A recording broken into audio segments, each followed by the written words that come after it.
the Young Turks. We got an amazing show for you guys as usual today. I'm going to do the first segment for you guys. We're going to talk about what the Republicans are planning next, and then the attack against Jill Stein, and my counterattack, as you're about to see in a little bit. And then it turns out, you guys are going to love this story. John's going to come in a little bit, and he's going to tell us that Steve Bannon might run for president. The details of that are fantastic. And what did he say about Donald Trump? Don't miss it, don't miss it. Okay, before I go on to the stories, I've got a new note from shoptyt.com, folks. Apparently the 20% discount we told you was running out, it did. Now there's a new discount. I'm not sure this is fair. Anyway, 15% off, so it is getting smaller, so panic now.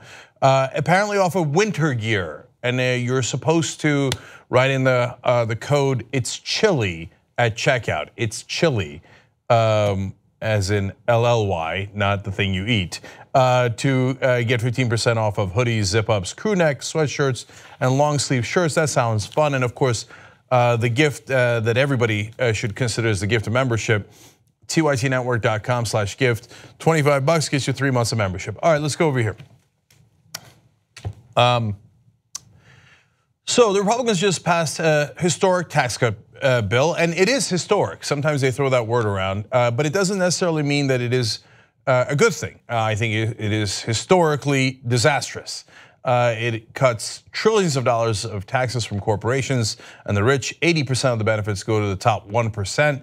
I think it will be an epic disaster. So Paul Ryan, immediately after passing the bill, started talking about entitlement reform. Now, if you don't know, entitlement reform is when they cut Social Security and Medicare and Medicaid. Now, the reason it's called entitlements in the first place is because you are entitled to Social Security and Medicare. You paid into it your whole life. It's your money that the government is giving back to you. But the Republicans just passed that huge tax bill that brings all the money to the rich. They're gonna need to get that money somewhere. So all that money you paid into Social Security and Medicare, well, maybe you're not entitled to it because they already gave it away. So without missing a beat, Real Clear Policy has an editorial today from somebody from American Enterprise Institute named James Capretta, who comes in and goes, blame entitlements, not the tax bill, for blowing up the deficit. But wait a minute, you guys just put a $1.5 trillion hole in the deficit. And you admitted it's math, there's no question around it, everybody knows it. But no, they didn't even have the courtesy to wait, what, a week, a month, a year for people to forget? No, on day one. Now, look, we need the money. We need the money to pay the rich. Now give us your money, middle class. We're gonna rob your money. Day one, day one. So he makes absurd arguments like this. He says, left unchecked, entitlement spending will overwhelm the federal government in coming years, with or without the GOP's relatively small tax cut. Tax cut was to the tune of about $6 trillion. Now, they got some of that other money back by closing loopholes that affect, by the way, the middle class. So they took some of it from the middle class. They took some of it in spending cuts. Now they say, no, I know, but it didn't cover everything. So you still have $1.5 trillion that's not covered. So they're like, well, then we got to take it from you. Relatively small tax cut. They were just bragging yesterday about what a gigantic tax cut it is. It's tremendous. It's the biggest tax cut ever. And actually, that's true. It is enormous. Now all of a sudden, it's a small tax cut. That's not really the problem. Oh, squirrel, squirrel, over there. Look over there. And it's not just to distract you. It's to rob you. He explains the budgetary squeeze from growing entitlement spending will get worse in the years ahead, especially with the retirement of the baby boom generation. Budgetary squeeze? You just squeezed the budget to the tune of a $1.5 trillion. Again, not billion, trillion. You created the squeeze in the first place. And they have the audacity on day one to turn around and go, oh, we got a budget problem. We got a deficit problem. And so I'm gonna have to take it from Medicare and Social Security. In case you're unclear that that's what he's talking about, he clarifies. He says the Congressional Budget Office projects that spending on Social Security, Medicare, and Medicaid alone will increase government outlays by 4.5% of GDP in 2040 compared to 2017. Those are not impressive stats, but I put that quote in there just so you understand that yes, they are coming for your Social Security and Medicare, let alone Medicaid.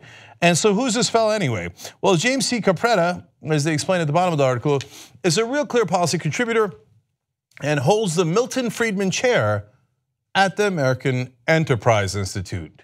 The American Enterprise Institute is a neocon think tank that pushed for the Iraq War, that has pushed for giant tax cuts for the rich and for corporations. It is partly funded by the Koch brothers.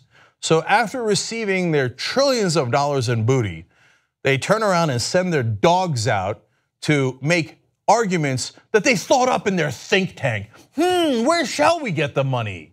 Oh, I got an idea. Why don't we rob it from the middle class? Just take their Social Security and Medicare and go, oh, the real problem isn't the trillions in taxes we just gave the Koch brothers. The real problem is you and your entitlements. If you didn't think they were coming for you, you don't understand how Republicans work, or honestly how all politics works. The donors didn't give all those money to those corrupt politicians for their health. They gave it for a payoff. The payoff is you give me the money and you go get it from the middle class. This is not the end of the great American robbery, it's the beginning. Hopefully we'll stop it in 2020 and reverse it. All right, let's go to my old friend Chuck Todd, who is not actually an old friend. Okay. Chuck Todd is reacting to Republican praise of Donald Trump right after the tax cut bill. He's a little surprised by it. I'm amused by his reaction. I don't want to beat him up too much over it. I'm glad that he recognizes Trump's problems. But anyway, let's watch it and then I'll tell you what I think. We're a week removed from the president dividing the party disgustingly in half at times over Roy Moore. And yet, the words that were used to describe the president today by his fellow Republicans, extraordinary, exquisite, a miracle, one heck of a leader, makes this presidency great, the greatest in generations or maybe ever. I think that was, I did not hear broad-shouldered today, my personal favorite. Mitch McConnell, extraordinary accomplishment for the Trump administration, exquisite presidential leadership. Wow, I am surprised at how much they didn't just hug the president, they went all in. Yeah, so look, bless his heart for pointing out what those Republicans have said and putting them on the record. So overall, good segment. But I guess I'm surprised at his surprise. And that's what frustrates me about a lot of the television coverage. The Republicans don't have principles. Just let it go, let it go. And by the way, it's not a partisan thing. Most of the Democrats who take donor money also don't have principles. So I know you guys think they're having a debate. They're not having a debate. Bob Corker said that he changed his mind on the tax bill after taking a long walk. Maybe after taking a long check, but not a long walk. So the fact that they give these guys credence is what surprises and amuses me after all of these years. Chuck, they're gonna do what their donors say 100% of the time. And by the way, it's not just my speculation, and it's the Princeton and Northwestern did a study. They studied 1,800 policy positions over 20 years, and this was even before Citizens United.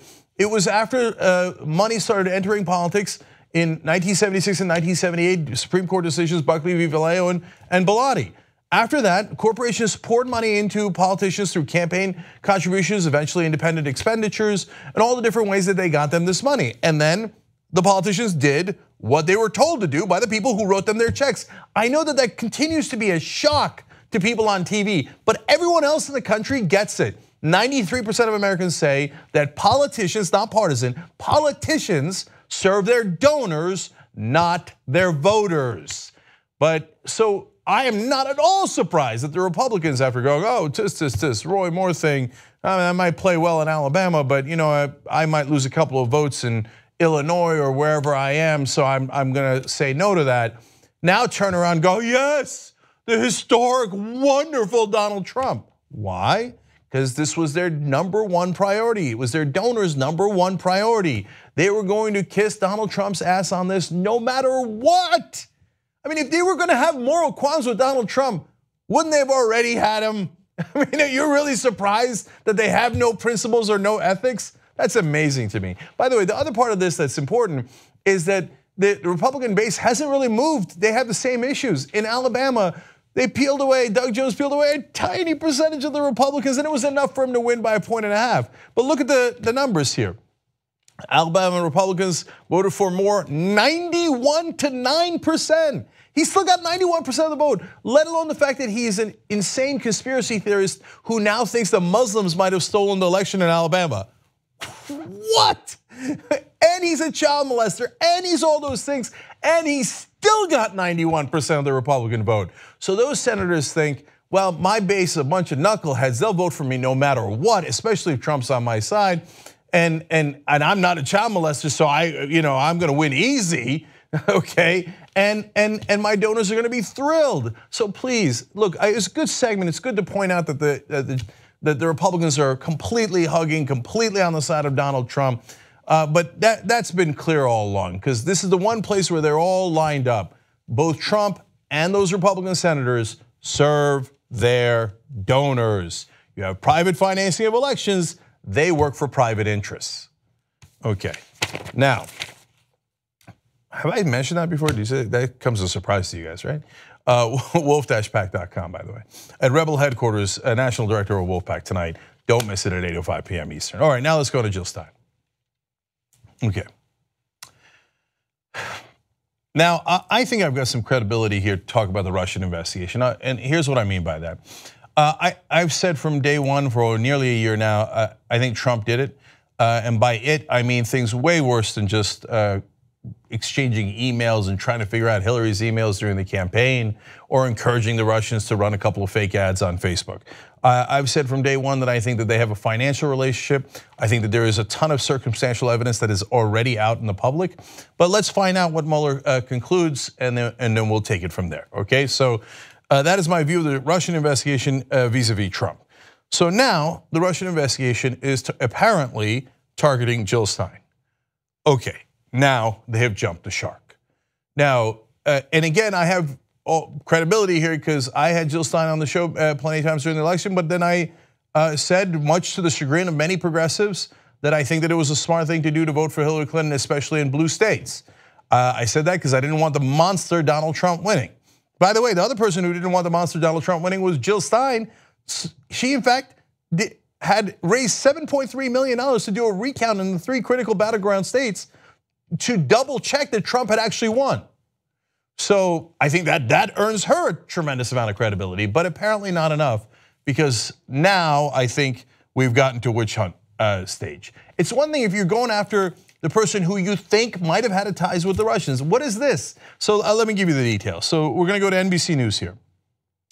2 Senate committees probing Russian interference in the 2016 presidential election have now asked for materials related to Green Party candidate Jill Stein's campaign. Okay, so what are they looking for? And let's find out what the so-called charges are. The environmentalist and advocate of better relations with Russia has been a Kremlin favorite since her first run as the Green Party's presidential candidate in 2012, writes Robert Windrum, NBC News, as he finds a pitchfork for himself, but it's a pitchfork for the establishment. What do you mean has been a Kremlin favorite? What does that mean? Like, this is what I'm talking about. This smears people. Look, is Jill Stein have a position on Russia that's different than mine? Almost certainly, right? That doesn't mean that I get to call her a Kremlin favorite. Based on what evidence? Wait, do you have emails from the Kremlin saying, Jill Stein, we really like her? Man, boy, she is one of our favorites. No, you made it up.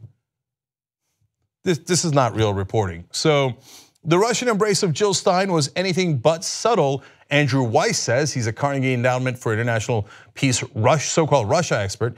Russian state propaganda continues. Outlets like RT had a field day with her strident attacks on US political establishment, and they seem to work hand in glove. Wait a minute. So you're not allowed to criticize American policies anymore? Had a field day with her strident attacks on US political establishment. We're not allowed to attack the political establishment, otherwise we're working with the Russians or the Chinese or the Martians? What kind of insanity is this? This is a Russia expert. But do you have any evidence of Russia working with Jill Stein?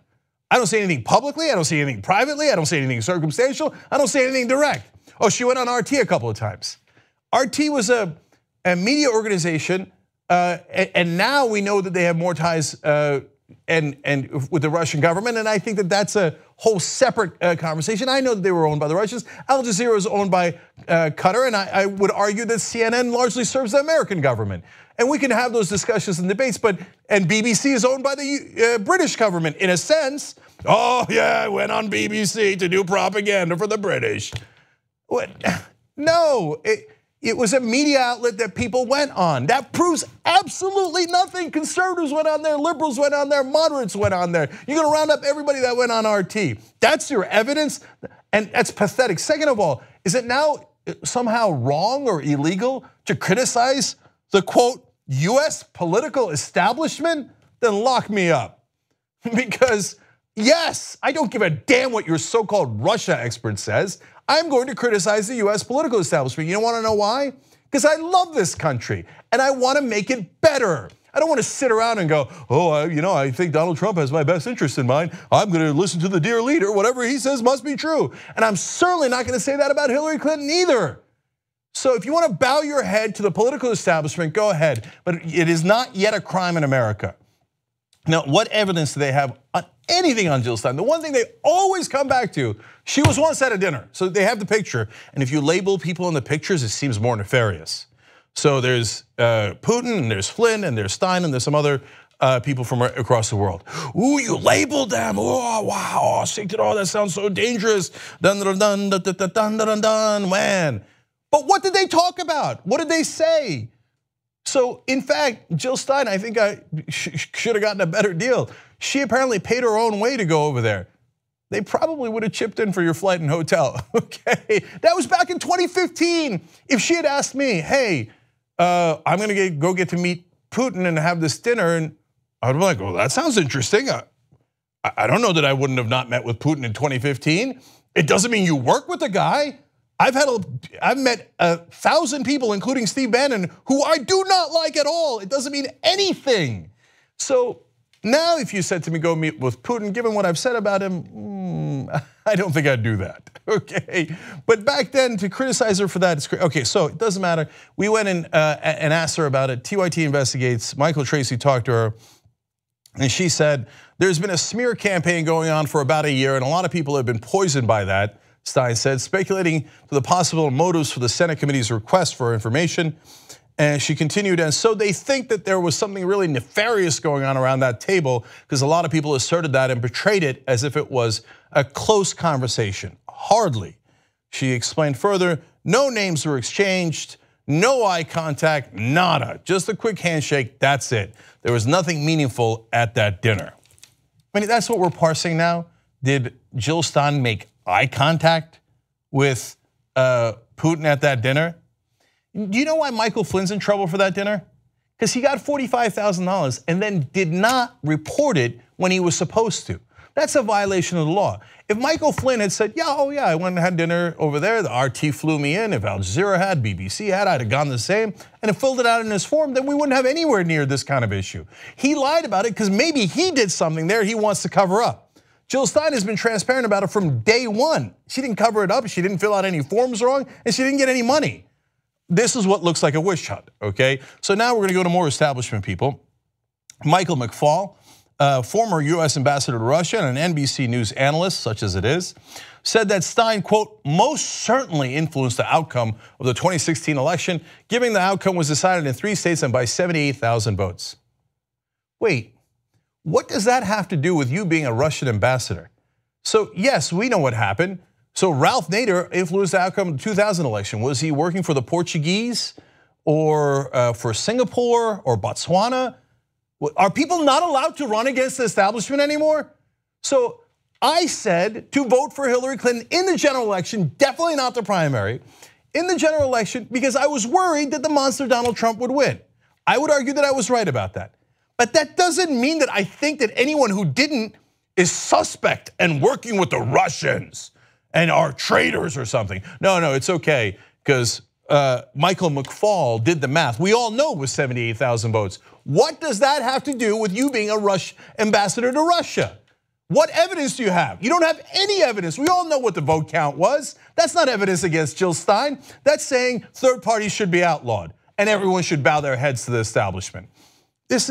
Look at this, there's not a single shred of evidence in here. It's just, I don't like her, and she was against the political establishment. Everybody should be forced to vote for Hillary Clinton.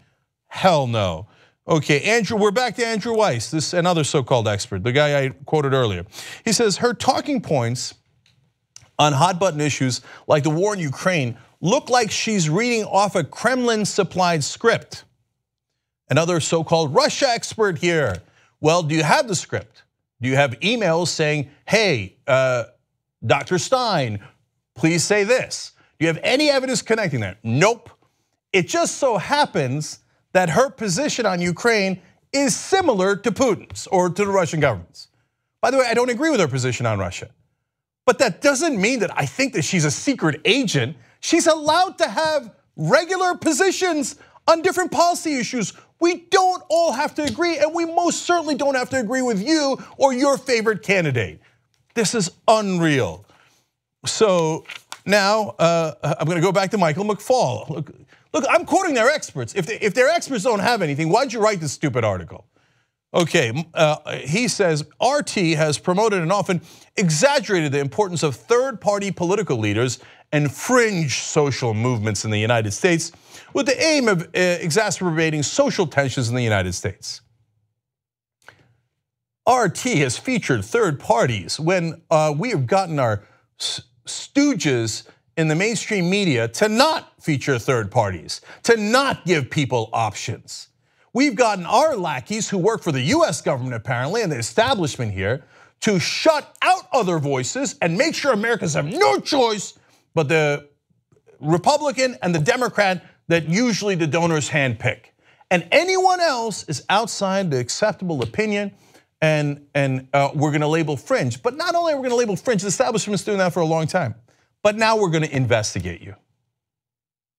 We're gonna investigate you to see if you're a spy.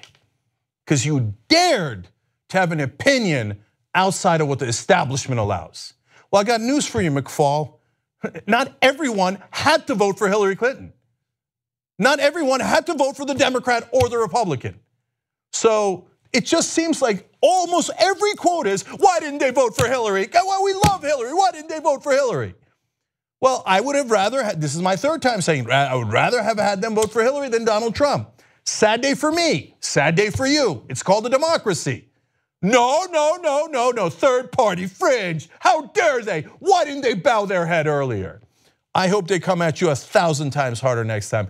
I'm talking about third parties, I'm talking about Americans who care and who want to change the government. I know you guys don't want to change it. You love the status quo, you love your stupid think tanks funded by millionaires and billionaires, where you sit around and think like, who shall we blame for Hillary's loss? So who shall we blame? I do declare let's blame Jill Stein and let's make up things and with no evidence at all. Well, last quote here. In addition to being interviewed on policy issues, Stein's campaign, including the Green Party's convention, was covered extensively on RT. Don't cover anyone else. I mean, this is insanity. And I got a note from someone I know in the mainstream press. We had Jill Stein on to do a town hall near the end of the election, right? And the note I got back from a friend was, just when we thought the Young Turks were beginning to be credible, they have Jill Stein on. Well, no thank you. If you think credibility means you will only support the Democratic or Republican candidates, you will only support what the donor class has handed to you as your false choices, no thank you. The next time there's an election, I'll have a third party on, a fourth party on, and a fifth party on. We're not doing it for the Russians. You know who we're doing it for? Americans. So they actually have choice, and so they actually have a democracy. I know you guys don't believe in that, and then you complain about Russia. I've got credibility to complain about Russia. You guys, you've got nothing, because you don't even believe in democracy. Oh my God, RT had third-party people on and even covered their convention and their ideas. How dare you cover their ideas? Pathetic. Finally, I'm gonna go back to Jill Stein's quotes when she talked to TYT Investigates about this earlier today. She said it is, quote, a resurgence of McCarthyism. And she went on to say, there are no consequences for the reporters who basically launch these extremely irresponsible and destructive stories that diminish the stature of the press and that legitimizes the charge of fake news. So yeah, it's full of crap. hey, the McFalls and the Weisses of the world and the Senate investigators and the rest of the establishment. I just read a quote from Jill Stein on air. I covered her on air. You want to investigate us? Have at it, Hoss. You took what is, in my opinion, an incredibly legitimate investigation of whether the president is tied to a foreign government. It's become such a frenzy now that you're just investigating anyone who dared to challenge Hillary Clinton. And that is going to ruin the credibility of the investigation in the first place if they keep going down this road. So monumentally stupid, and it's because the establishment cannot see straight. They get furious if anyone dares to challenge them. All right. I'm not done yet.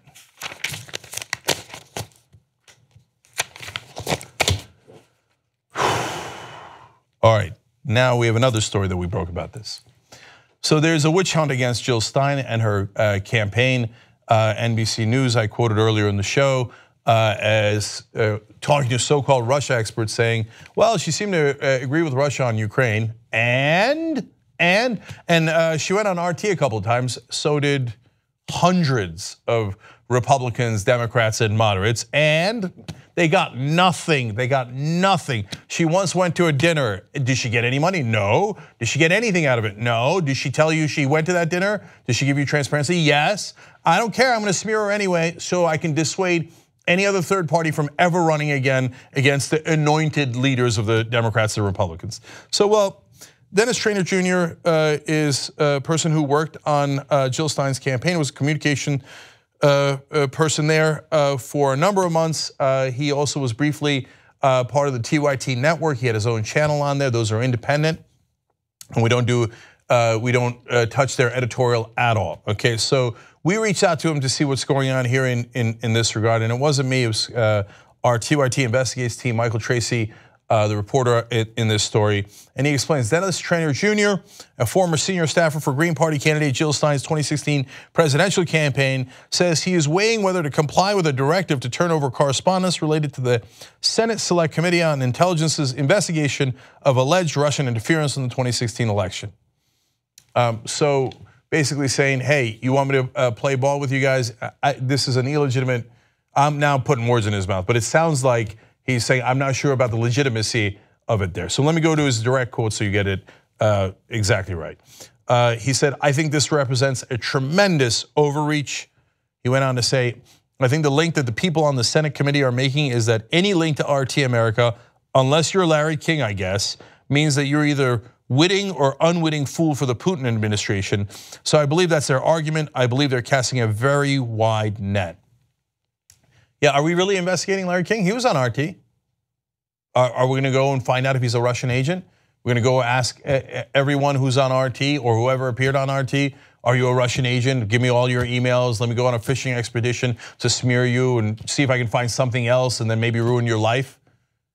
Okay, all right, look, do I think Larry King did anything wrong? Absolutely not. But Larry King is respected. He's part of the establishment. You ask for his records, then I say, oh, okay, then maybe you have a legitimate investigation. Then maybe you could ask for everybody's records. By the way, don't ask for any of the records. Larry King didn't do anything wrong by going on RT, and neither did Jill Stein. This is insanity. Yes, this is a witch hunt.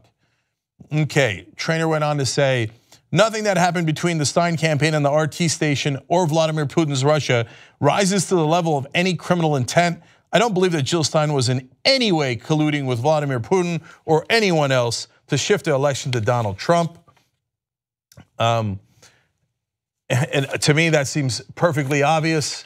And I want to read you guys one more thing here. Yep.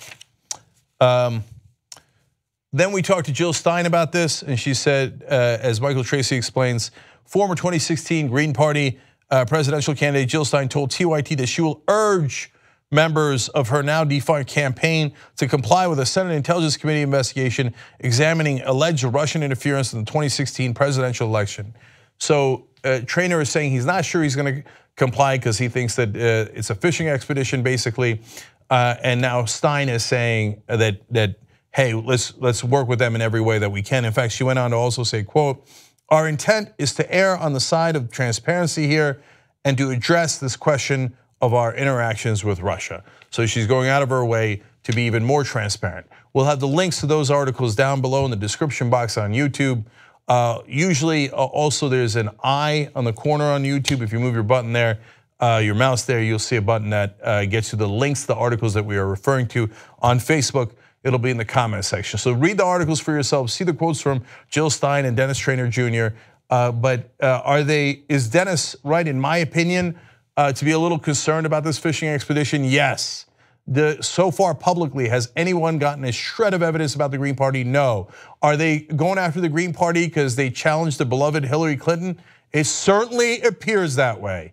There's a lot more evidence of that than Jill Stein working with the Russians. It's disgusting what they're doing here. And like I said in an earlier story, all it does is actually put any of these investigations into doubt in the first place. But by the way, let me be super clear about something. It's not Mueller asking for any of this, okay? It's and I don't know if it's Democrats or Republicans in Congress. I wouldn't be surprised if it was Democrats. Oh, this third party, how dare they run against Hillary? She would have won, if it wasn't for those rascally kids. So it's those politician hacks that are looking into this. So don't, like, as frustrated as I am, and I'm sure a lot of you are, about what I consider to be a witch hunt here, it is being led by politicians. It is, to the best of our knowledge right now, not Mueller's team that's doing it. All right, I gotta take a break here. When we come back, Steve Bannon thinks he might run for president. Oh, please make it so. All right, we'll be right back.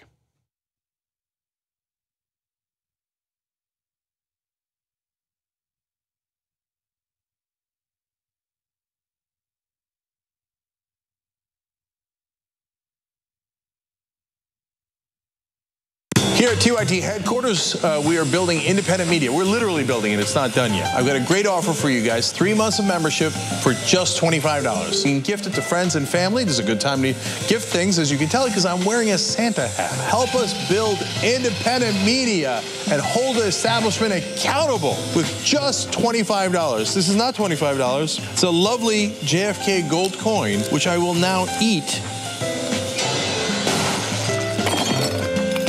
I have decided that I'm going to get ripped. Okay. What? Okay. Like physically? Yeah. Okay. What? You don't believe me? I 100% don't believe you. I will get so ripped, here's my prediction, that someone at TYT will say, "Cenk, you've got to stop working out."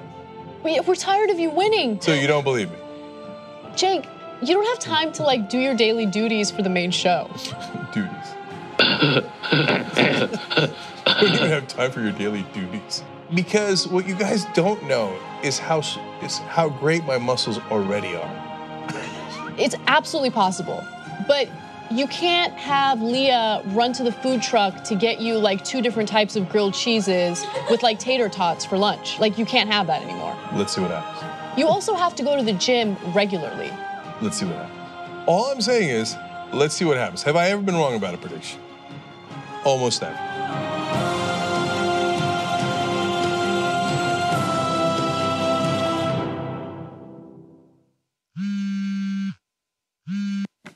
Hey, Cenk, what's up? Aaron, I want to do a YouTube live clip, but not live. Go.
All right, we're back on the Young Turks. Cenk Uygur, John Iadarola with you guys.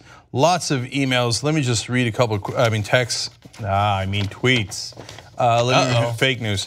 Let me read a couple. What are these technologies? Addie says the GOP is basically a bunch of bandits in suits. Although calling them bandits makes them sound cooler than they are, and we've got more evidence of their banditry that we're going to give to you in just a little bit. Brandon Atkins asks, how can the tax cut be both historic and relatively small? Politics truly the place where bullshit never ends. Did they call it relatively small? Yes, it's in the story I did that you sent to me last night from Real Clear Policy. Oh, that person, yeah. Yes, the American Enterprise, it's a relatively small tax cut. Yeah, no, I don't think that's inconsistent. I think their desire is just monstrous. Yeah. Relatively small. Don't you see I'm loco wrote, Bob Corker changed his mind after a long walk to pick up a check. Yeah. That's exactly right. In fact, we're going to share that story with you a little bit more detail in 1 second too. Last one, Old Turk says, it's literally McCarthyism at this point, referring to the Jill Stein story. Oh wow, this is a really whole bunch of good ones here from YouTube Super Chat that I didn't see. So real quick, let me do this. Alex Costa writes, great show. Thank you, Alex. Leper Abbott says, thanks for the spouse, TYT. So I don't know the context of that. I imagine maybe something you can get on Shop TYT or I'm pretty sure no. So if you guys met through TYT and got married, that's awesome, amazing, wonderful. And then Masked Felix writes, thank you, Cenk and all TYT. 6 years ago, I was a big conservative eating up TV talking points. Thanks in large part to your well-informed reporting, I'm happy to be a politically active progressive. Then everything we did was worth it. I'm serious. Thank you, Felix. That you have no idea how important that is to us. Thank you. All right, John, what do you got? We've got a lot. It looks like too much. Oh wow, this is going to be a doozy of a day. Big news, but we're going to start off with a little bit of speculation. According to Vanity Fair, Steve Bannon, who you might know as the head of Breitbart News, or perhaps more important politically, as the white supremacist advisor to President Trump, is apparently considering running for president. And I know what you're thinking. You look at that picture and there ain't no way he's going to last long enough to do that, but he's got some kind of cyborg circuitry in his system. Like Dick Cheney, he might actually live long enough. But that is the reporting. And so let's break down some of these quotes, because there's not just that news. There's also quotes about Donald Trump that are fascinating. So in October, Bannon called an advisor and said he would consider running for president if Trump doesn't run for re-election in 2020. Now you might think, well, he knows Trump and he knows that Trump is having a hard time. It's very tiring, it's a lot of work, or it's any work. And so maybe he thinks he just won't want to run again. But he also said in private conversations since leaving the White House that Trump only has a 30% chance of serving out his term, whether he's impeached or removed by the cabinet invoking the 25th Amendment. So very high up in his mind is not that Trump is simply going to step down, but that he will be removed either by impeachment or by his own cabinet coming together and removing him. All right, hold on, let's pause there, because wait.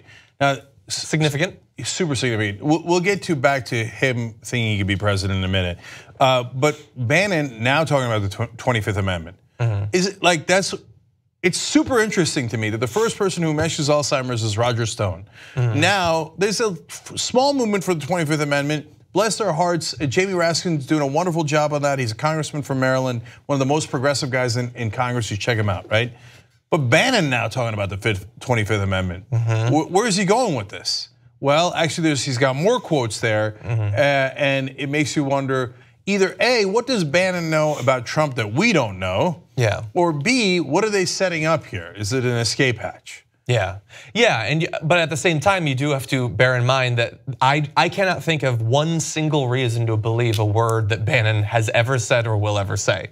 But here are things that Vanity Fair is saying about Bannon.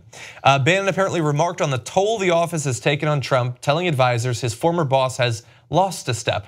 He's like an 11-year-old child, Bannon joked to a friend in November. I mean, that's a different age that I would put on him as a metaphorical child, but it's still very childlike.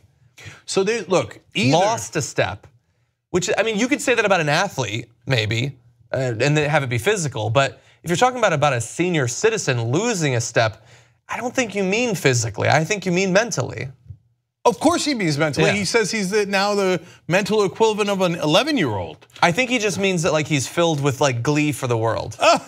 Okay, so guys, no, but it sounds like a fun, kooky story from Steve Bannon. But here's a guy who still talks to the president frequently. He was his chief strategist, both on the campaign and in the White House. There's a reason why he's putting out statements, and it's not like he's not media savvy. He runs a media organization and prides himself on being media savvy. He's talking to people about how the president has lost a step, is like an 11-year-old, and they might use the 25th Amendment on him. Largely people are talking about impeachment. He brings in 25th Amendment. Yeah. So I'm telling you, there's only two reasons why that's possible. One, Trump has lost his mind, and everyone, even Steve Bannon knows it, okay? Although I see him, and he looks just as stupid today as he did a year ago and 2 years before that. You're saying Donald Trump. Donald Trump, right? Yeah. And Steve Bannon is not stupid. Steve Bannon's got a lot of problems, but stupidity isn't one of them. He's doing this as strategy for whatever reason. Yeah. Or the second reason is Trump knows they're gonna get him. They're in his bank account. If you're in his bank account at Deutsche Bank, you're gonna get him. If Mueller gets him, then they have to have an escape hatch. The escape hatch is, dementia, Alzheimer's, he had to step down. Again, you know that's my theory. Yeah, I don't know. I mean, I thought that he might, earlier in the campaign before he won, he might step down if he thought he was going to lose. But if he thought he was going to be taken down, to me, if the options are step down and try to save face, he doesn't even really have that under this, because stepping down because you're crazy isn't really saving face, versus lashing out at those coming for you. Trump seems like the lash out guy to me, as opposed to the step down guy. I think at this point we have to acknowledge that either of those outcomes in the short term are fairly low probability, impeachment or the 25th Amendment. Not according to Bannon. Not according to Bannon, and he might think that one is more likely than the other. He can probably sway the extremely wealthy couple of cabinet members he would need, as opposed to the entirety of Congress. And remember, he knows a lot of things about Trump that we don't know. He was with him all through all those times. And he says he only has a 30% chance of serving out his term. Yeah. Now, he also apparently said that despite these insults against Trump, he thinks that Trump is, what was the actual quote? He said he's the greatest orator since William Jennings Bryan. Which gets into Pence territory. No, he's not. No, he's not. Yeah. It's like William Jennings Bryan, Taylor Swift, Donald Trump. Down here. But let's see, he's got other things to say, because we're gonna have their reaction to this reporting in just a second. But understand that Steve Bannon, talking about himself and what he can do, he says, I have power, I can actually drive things in a certain direction, off the cliff. And he can, I mean, look, he's supported some candidates that have gone on to lose, and he chose to stick with Roy Moore, and that made Breitbart, I think, look ridiculous. But he did it. That doesn't mean he doesn't have power, though. Now, in response to this reporting coming out of Vanity Fair and the discussion that it's created today in the news, a Bannon spokesperson said, fake news, Steve is 100% not running for president. He is not a politician. He is spending all of his time building a grassroots organization to support the president. Sure. Who is an 11-year-old child. Okay, so finally, if Steve Bannon were to run for president, is that a legitimate threat? Hey, Trump won, so is it possible? No, it is not remotely possible. No. I tweeted, please God, I beg you, run for president. Yeah, and at the time that people were saying that about Trump, I was not. I was saying, be careful what you wish for, because a populist is very likely to win. But a populist that was a TV star, reality star for decades, and that is known by almost every American, is one thing. This guy who is outwardly racist in a lot of the things that he says, that is not well liked, that yes, among his alt-right followers, he might be, Papa Smurf, but to the rest of the country, I can't believe I'm going to finish this analogy. He's Gargamel. Okay. Wow. Dick Cheney. I vaguely get that reference. Okay. Just a little. Dick Cheney, I don't have it in front of me, but I think his popularity once dipped to 9%. So the evil guy behind the guy, the Sith Lord, the Snoke, is not going to win elections. He might get to power in other routes, as Steve Bannon did. Yeah. That's why I'm not deriding his intelligence. But if you think Snoke can win an election, now I'm on to Star Wars. Anyway, if you think like monstrous people who come out and go, yes, I hate the other side. Was that Gargamel right there? I don't know. That was Steve Bannon. That wasn't an analogy. Yeah, you can get power. I mean, Steve Bannon was sort of on the Joint Chiefs briefly. Like there was a lot of controversy over it and he was taken off, but he did have power and he still obviously has influence. But I mean, on faith alone. He's okay. He's not gonna. Yeah, the alt-right is terrible, and they can be terrible with a very small percentage of the population, but they're not 50% of the population, they're not 40 or 30% of the population. He's not gonna win. Their number one problem is they have the same problem that everybody else does in this regard. They can't escape their own perspective. They look around and they go, everyone I know is an atrocious racist. So I imagine that if I ran, I'd probably get 70 or 80% of the vote. Because doesn't everybody think like me? They secretly think like me, right? They don't want to say it, but no, we don't think like you, Steve. And yes, even though there's 25% of the country that is outrageous and deplorable and all that stuff, and yes, they might like some of your writing, even though not really apparently, because you don't get very good traffic. But the other 75% do not think like you. And if you want to understand Steve Bannon, we talked about this maybe 6 months ago. Do you remember his favorite book? I forget exactly what it's called, but the basic idea of the book is that the dirty, savage masses of, I think, India and Africa are flooding across the Mediterranean into Europe. They're all having a gigantic orgy because that's how animalistic they are. They're covered in semen, and it is the moral duty of Europeans to stand on the beach and just mow them down with machine gun fire. And kill them, murder them. And murder hundreds of thousands, maybe millions. And that's his favorite book. Now the guy is It's not in my sick. top 10. I'm gonna be honest. No, he's got, he's sick. Yeah. Okay, you wanna move on to some other sick stuff going on? The GOP tax bill is going to happen. It's apparently going to be signed sometime tomorrow, and it will end up throwing about $1.5 trillion at corporations and the top 1%. And the reason that we're supposed to find this even remotely acceptable is that the corporations are gonna take that money and then they're going to produce more jobs and higher pay and bonuses and things like that for workers. And so with the bill being signed, corporations are now coming out and they're making these big promises about what they're going to give to the workers to lure us in. But let's break down the actual numbers and see how impressed we should be with some of this information. So we're gonna get to the numbers in just 1 second, but first here are the announcements. So let's judge those. AT&T said it would give more than 200,000 unionized employees a special bonus of $1,000 once the tax bill is signed. The company also said it would increase its capital expenditures by $1 billion. Let's see, Fifth Third Bancorp and Wells Fargo said that they would raise their minimum wage to $15 an hour. Fifth Third said it would also give workers a bonus, and Wells Fargo said it would give $400 million to community and nonprofit organizations next year. Let's see, we've got some other things like Comcast is gonna give 100,000 workers, non-executive employees, $1,000 bonuses. And these sorts of things are out there. And so if you turn to Fox Business or CNBC, you're gonna see like these headlines. And it sounds good, 100,000 workers are gonna get a $1,000 bonus. And so you might think, oh my God, the Republicans were right. You give them the money and then they pass it on to the workers. There's a couple little problems with it. First of all, with AT&T, they were already in talks with their union to give holiday bonuses, according to the union, the Communication Workers of America.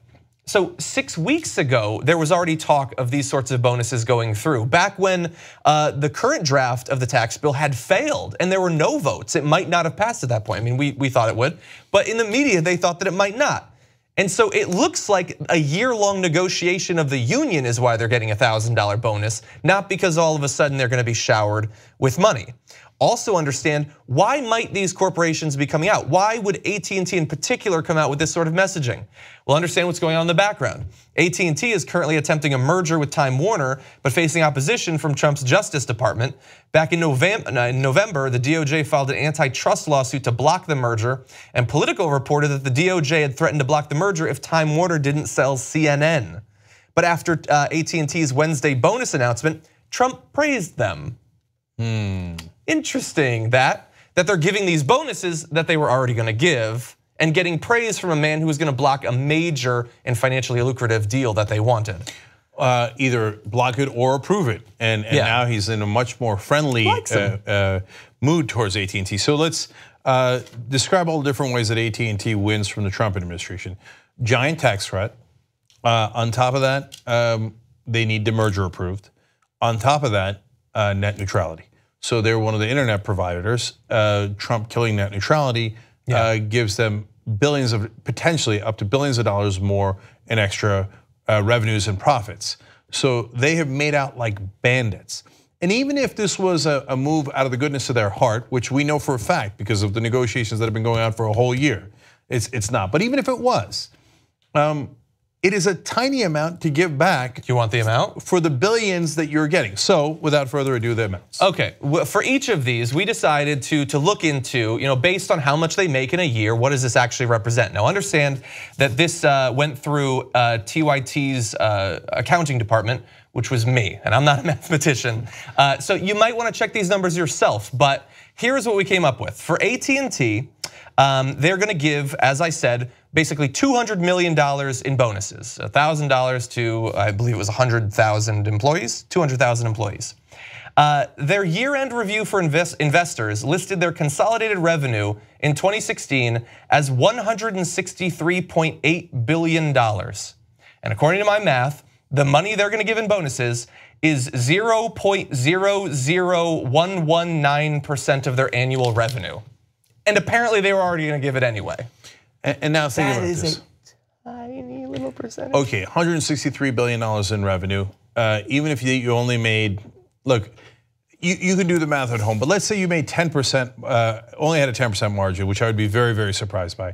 That's $16 billion. If instead of paying 35%, you pay 21%, you're going to save billions of dollars. So even if you give the $200 million to the workers that you had negotiated, 200 million versus 2 billion is a small number. So feel free to do the math at home, but any way you slice it, this is the old mobster trick. You go shake people down for money, you get money, and then when it comes to time for a celebration, you give a little bit to the poor here or there, right? And then they go, well, I don't know, Don AT&T he gave me a little bit for my sick child. He must be a good person, right? Yeah. No, I got news for you. They kept the lion's share. Well, and Don Trump gave you about $60 in a tax break for the next couple of years. Can we run through just a couple more? Yes. Because it seems like, based on the percentages that I found, it doesn't seem like random that it was 0.00119. They're all pretty close to that. So Comcast, they're going to give 100,000 people $1,000 bonuses. They listed, MarketWatch listed their sales and revenue in 2016 as $80.4 billion. They're giving $100 million in bonuses. That works out to 0.00124% of their annual revenue. Very similar to what AT&T is doing actually. And again, something that if it was on some sort of pie chart, you wouldn't be able to view it with the unassisted eye. They also said, by the way, they're gonna do $50 billion in infrastructure investments over the next 5 years. Now that sounds more significant. They've also provided absolutely no evidence that they're doing it because of the tax cuts. And being a Comcast, I was a Comcast buyer for quite a while. I had their service. You know what they've needed for a long time? Tens of billions of dollars of infrastructure investments. This is stuff that is long overdue, but now anything they can say is due to the corporate tax cuts, they're gonna do it, they're gonna release a press release, and Trump is gonna praise them.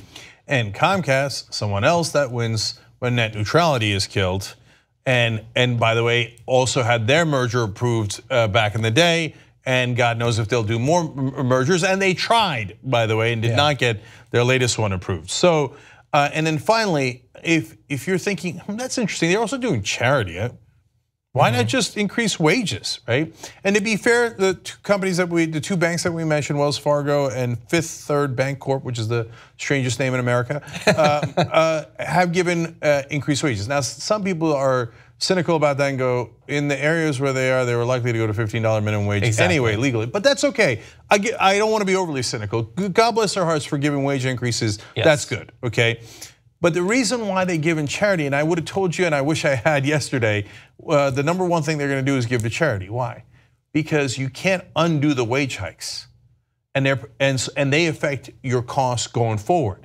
You do one-time charity, you get wonderful exposure and PR out of it, Probably and it seems like big numbers, hundreds of millions of dollars. But in reality, you got billions upon billions in tax breaks, and you get extra tax breaks for the charity. The charity, yeah. That's right. You want the numbers on this Wells Fargo charity? Mm-hmm. So $400 million they're pledging. They haven't done it yet, and I've seen Trump's pledges before. I hope people are following up on this. $400 million for community development, those sorts of things. That seems like a huge amount of money. Well, it is, except for a company that in 2016 brought in $21.9 billion. It works out to 0.0182% of their annual revenue. Yes. And they're going to get so much good press. The companies, and everyone on the right is trying to make this tax cut look good by using this information. So the bonuses are also a one-time event. If you increase wages, that's for a long time and could affect your bottom line eventually. Yeah. Not that they're not going to make a profit, they're all making incredible profits, right? Mm-hmm. But it's harder to unwind the wages. That's why they're not going to, overall, they're not going to give you higher wages. Yeah. They might do a PR gimmick around a bonus or around charity. And again, that's the old mob trick of just giving a little bit. And by the way, the same trick that the robber barons used. Mm-hmm. I might have taken all your money, but hey, isn't that a lovely museum that I set up? Yeah. So that's what's happening here. And look, if it turns out they actually do what the CNBC said, a stampede of companies handing out bonuses and raising pay. It said, you got a stampede of raising pay raises. We'll come back on here and tell you all about it. TYT Investigates will do a story, and I will give them all the credit in the world, as I just did with the two banks that at least did do a raise, right? But we are going to follow up. John, you asked who's going to do it. We're going to do it, okay? Good. And I want to see if they actually spend the $1 billion in infrastructure. I want to see if they spend the money to the charity, and if they don't, TYT Investigates is going to be all over you. Yeah. All right, guys, we got to take a quick break. When we come back, are we going to do how much Trump is going to say from this? I do have it, yeah. Yeah, all right. And then Bob Corker's great excuses when we return.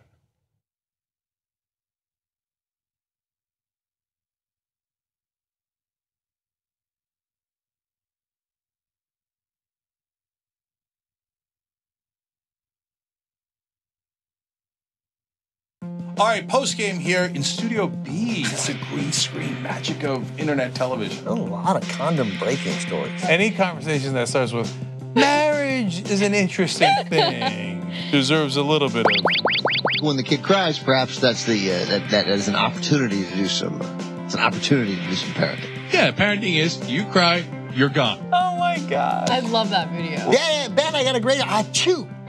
You're like, my mouth was open. She sneezed in my eye. I used to have Donut Tower next to my desk. Yeah, I'll dress up like a girl. I sound confident now, Anna. Yeah. When we're off the air, I'm gonna be like, how is this gonna work? When you get literally asked why 21 straight times. Yeah. And like at some point you're like, you're fucking with me now, right? So I dumped the kids off at her mom's and I drove down to La Jolla for a day. Get out, kids. They're like, but Daddy, no. Why? What do you mean why? You asked me to look at you. You did it. You brought it up. You know you're doing it. What do you mean why? I don't know why. I was reading. She's lovely. Here's what's different. Like, it is a different feeling. Everybody says this, but it's 5:11 when we're shooting this. I can't wait to go home. Mm-hmm. Like that, I can't wait to see her. What you guys do is allow us to be open and honest, and we don't have to worry about censorship, and we don't have to worry about sponsors telling us what we can and can't say. We're accountable by our audience and our audience only, and I absolutely love that. That's the best part about being a member. We love you guys.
Young Turks. Angel's Advocate says, I wouldn't count Bannon out. This new GOP tax bill would make things worse and make people hungry for more change and might look in the wrong places. Look, anybody can be wrong, but I would be shocked beyond all imagination if Steve Bannon were to win dog catcher in the heart of Mississippi, let alone president of the United States. Yeah, he's gonna go do stump speeches. He's gonna do a debate. You're gonna have ads of him talking. People have to like you, and I know that it seems unimaginable that people like Trump, but he was a TV star. They knew what they thought was Trump, the facade of Trump, and they've been familiar with him for a very, very, very long time. Yeah, the facade of Bannon, I don't think is going to help him. And I think his facade is crumbling before our very eyes. Yeah. So Raver Madness says, if Dems decide to cheat progressives again in 2020, while it's a scary thought, Bannon could actually win. And like 2016, it will be entirely the Dems' fault, not Trump voters, that the country suffers. Well, I wouldn't say entirely, and I'm telling you, that's not the issue. There are many, many issues, and 2020 is going to be probably the fight of a lifetime. I can't wait. Let alone 2018. But I don't think Bannon is going to be one of them. I just hope that we get to talk about Hillary Clinton a lot. Oh, yeah. So I feel like there's a lot we haven't gotten to yet. You know, somebody asked on Twitter what channel we're on in Sirius, and I wanted to address that. It's Sirius XM Progress, channel 127. So if you've got a Sirius set and you're in your car, remember to check us out. You know, obviously when we're on Sirius, we're on a little bit of tape delay on Sirius. So actually, if you're catching the show live on the internet, you could watch or listen to some parts of it again, or the parts that you missed on Sirius XM Progress. So do that as well. And our member shout outs today are Evan Mosseri and Kathy Orlinsky, and members power the show. So, and now we're doing a special holidays thing where you can get 3 months of membership for just $25. That's tytnetwork.com/gift, okay? Or get it for someone you love. All right, what's next, John? Okay. In the discussion about the likely effects of the tax bill, as we've been talking about here, a lot of corporations are quick to say, look, we're giving these bonuses, we're giving $1,000 to some of our employees, and that sounds good. But we also found some other people who are gonna get a little tax bonus from this bill, working at a corporation called the White House. So according to an analysis, Donald Trump will be personally benefiting from a tax cut of up to $15 million every single year. And you know, I wish we had more information, we could be more sure, but since he's the only person running for president in modern history that didn't release his taxes, we don't know for sure. And we certainly know that he's gonna save even more money, or I should say Ivanka and Donald Jr. and Eric will save even more because of the changes to the estate tax. But $15 million a year, that's pretty nice. So first year doesn't count because it just went into effect. So if he were to serve just one term, just the 3 years remaining in his term, he would make $45 million by being president, just on these one portion of this tax cut, let alone the other portions. Yes. And so when he does PR gimmicks like, oh, I'm turning down my salary of $400,000, yeah, you got $45 million through the tax cut that you pushed. I think you'll be okay. He also specifically said many times, I'm gonna take a beating on this, I'm gonna be financially hurt. Sarah Huckabee Sanders would go and say he's going to lose money on this. There was never any reason to believe that. What a preposterous lie.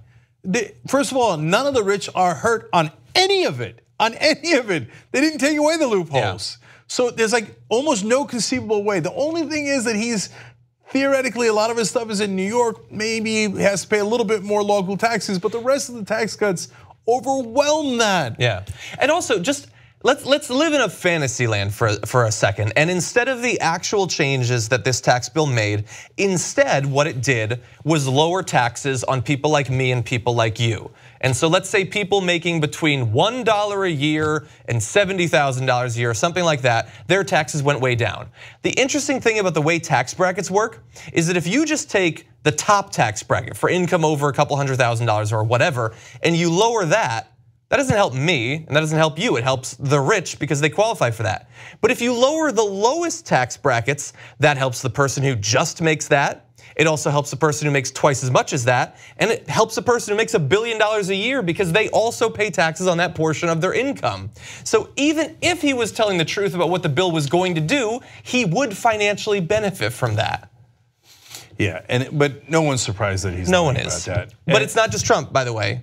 It's also some other people around him. Along with Trump himself, Wilbur Ross, Linda McMahon, Betsy DeVos, Stephen Mnuchin, Rex Tillerson, the people on his cabinet will benefit to the tune of about on average $4.5 million from changes to the estate tax, let alone, I mean, the fact that many of these are millionaires who are gonna make crazy money per year as well. So that's a different $4.5 million. That's because of the estate tax, not the pass-through tax. So all those folks are multi-millionaires, including Donald Trump. His family will also save $4.5 million from the estate tax. Yeah. So my favorite line, if you follow the show closely, you know, was a Republican saying during this whole debate, "Oh no, the lowering the estate tax doesn't help the rich. It only applies to estates of $22 million. So I'm pretty sure that's just the rich. There aren't that many middle-class guys leaving $22 million for their kids." And like I said on a show last week, if you're not sure, we have an easy test for it. Do you live on an estate? If you don't, you probably aren't gonna end up paying the estate tax. Anyway, you wanna turn to another story, sort of the fallout of this? Yeah. Bob Corker ended up supporting the GOP tax bill, despite his previous promises that he would not vote for it if it added anything whatsoever to the deficit. And thanks to great reporting by David Sirota, we found out that right around the time he switched from a no to a yes, a provision was added to the bill that will end up benefiting him financially in a very significant fashion. Now, Corker doesn't appreciate that reporting, and he certainly doesn't appreciate the discussion around that reporting. And so he went on TV and had this to say. The president called yesterday. We had a warm conversation about numbers of issues.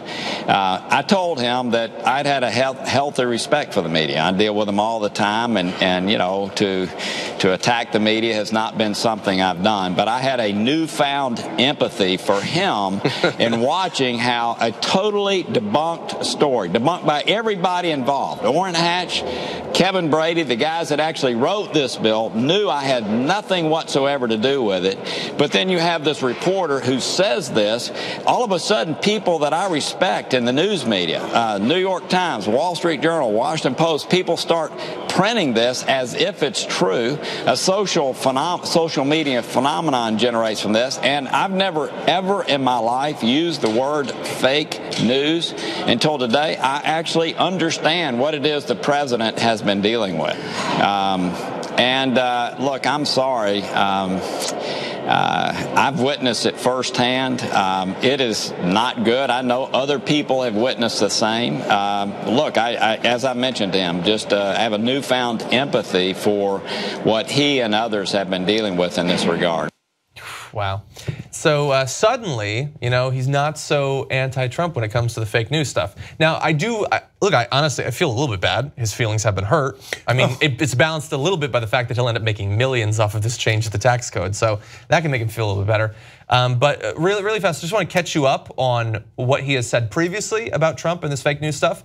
Now, part of the reason they had a feud was Donald Trump once tweeted this about the Iran deal.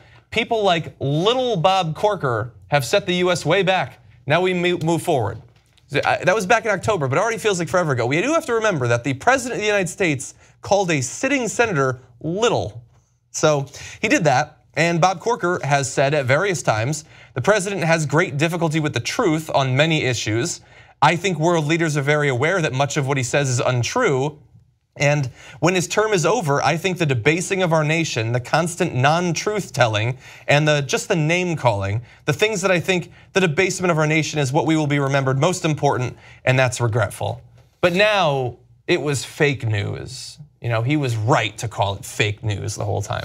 Okay, so let's break down what Bob Corker is saying, because he's doing a trick there that I need you to understand. He's conflating two different things. So the report that came out of IB Times, Josh Keefe and David Sirota, Sirota is also a TYT contributor, but they wrote this for IB Times, did not say Bob Corker went to Orrin Hatch and Kevin Brady and made them change the bill. They never said that. It's Bob Corker doing fake news there. What they said was indisputably true. And Bob Corker I would imagine also acknowledges this, but I don't know now, maybe he's playing the president's game now that he got caught red-handed in a sense. So what they said was, this provision was not in the House or Senate bill before they went into what they call committee. They take the two different versions, make it one version so they both go vote on the same bill. They go into committee, it's not in either version, and then all of a sudden in that committee, they add this new provision. Now that new provision helps a number of people, including Bob Corker, because he happens to have a real estate business, and that provision is specifically a real estate loophole, okay? Now the other person that it helps, by the way, tremendously, is Donald Trump. So after they add that new provision, Bob Corker, who had always been a no, switches to a yes. Now people go, I wonder if that had something to do with it. But they're not saying Bob Corker went to Orrin Hatch and grabbed him by the ear and said, put this provision in so I can get rich, okay? Yeah. Now, if he can't see why it would raise eyebrows that he switched his vote at that same exact time, he's being wildly disingenuous. If he said instead, look, I get it, man, it looks like this thing benefits me to the tune of millions of dollars and I made my decision right around then, doesn't look great, but I assure you that I really did not have anything to do with that, and here's my other reason for voting for it. You know what he says, what he says is his real reason for voting for it? He went for, quote, a long walk. Now maybe he did, maybe he went around I could see that. Yeah. It was a long walk to people who assured him that he'd soon be even more wealthy than he is today. Yeah, a long walk maybe to pick up a donor check, right? So what do I think happened? Because we know the facts are what the IB Times reported. They added the provision, it helps Bob Corker a lot, he switches his vote, okay? Now that doesn't mean again that Corker that's causal. That it's causal, right? So I think what happened is they probably added the provision not for Corker, but for Trump. Because and the 16 other senators too that'll benefit from it. That's right. They like it. And the people who decided it, 13 of the people who decided in that committee also benefit from this. They all benefit from it, okay? That's a weird coincidence. That is a weird coincidence, right? So now my guess is that Bob Corker was always going to vote yes. So Bob, let me be clear about my opinion on it. I think you were always a liar. I think that you pretended to care about the deficit. You never actually cared about the deficit. In fact, I said well before you quote unquote changed your mind on your long walk that you would vote yes, whether this provision was in there or not in there. You know why? Because like all the other politicians, especially Republicans, you serve your donors. So your donors told you to vote yes, you were always going to vote yes. What did you discover on your long walk? Maybe you didn't discover this new loophole. Maybe that's a frosting on top for you. Oh, hey, look at this extra couple of $1 million I got. But what you always knew and what you contemplated on your walk was, how is this gonna play out for all the people who put me in office? And those people who put you in office want their goddamn tax cuts, and you were always gonna give it to them, Bob. And that's the reality. Little Bob Corker, poor guy. You wanna move on? Yeah. Okay. The Uranium One theory is back in the news, and this time it has a new player, Attorney General Jeff Sessions, who really shouldn't be involved in this for reasons we'll explain in just a second. But on Thursday, NBC News reported that on orders from Attorney General Jeff Sessions, the Department of Justice's prosecutors have begun asking FBI agents to explain the evidence they found in a now dormant criminal investigation into a controversial uranium deal that critics have linked to Bill and Hillary Clinton. Now what's interesting about that is that earlier this year, during his confirmation hearing, Jeff Sessions told the Senate Judiciary Committee, with regard to Secretary Clinton and some of the comments I made, I do believe that they could place my objectivity in question. I've given that thought. I believe the proper thing for me to do would be to recuse myself from any questions involving those kinds of investigations that involve Secretary Clinton and that were raised during the campaign or to be otherwise connected to it. And what's interesting about that is that this was while he was testifying before the Senate. And we found a reference, you're never gonna have heard this before, but federal law makes perjury a felony, subject to up to 5 years in prison. Now, is he gonna go to jail? Of course he's not going to go to jail, but only because we allow them to perjure themselves and we do absolutely nothing about it.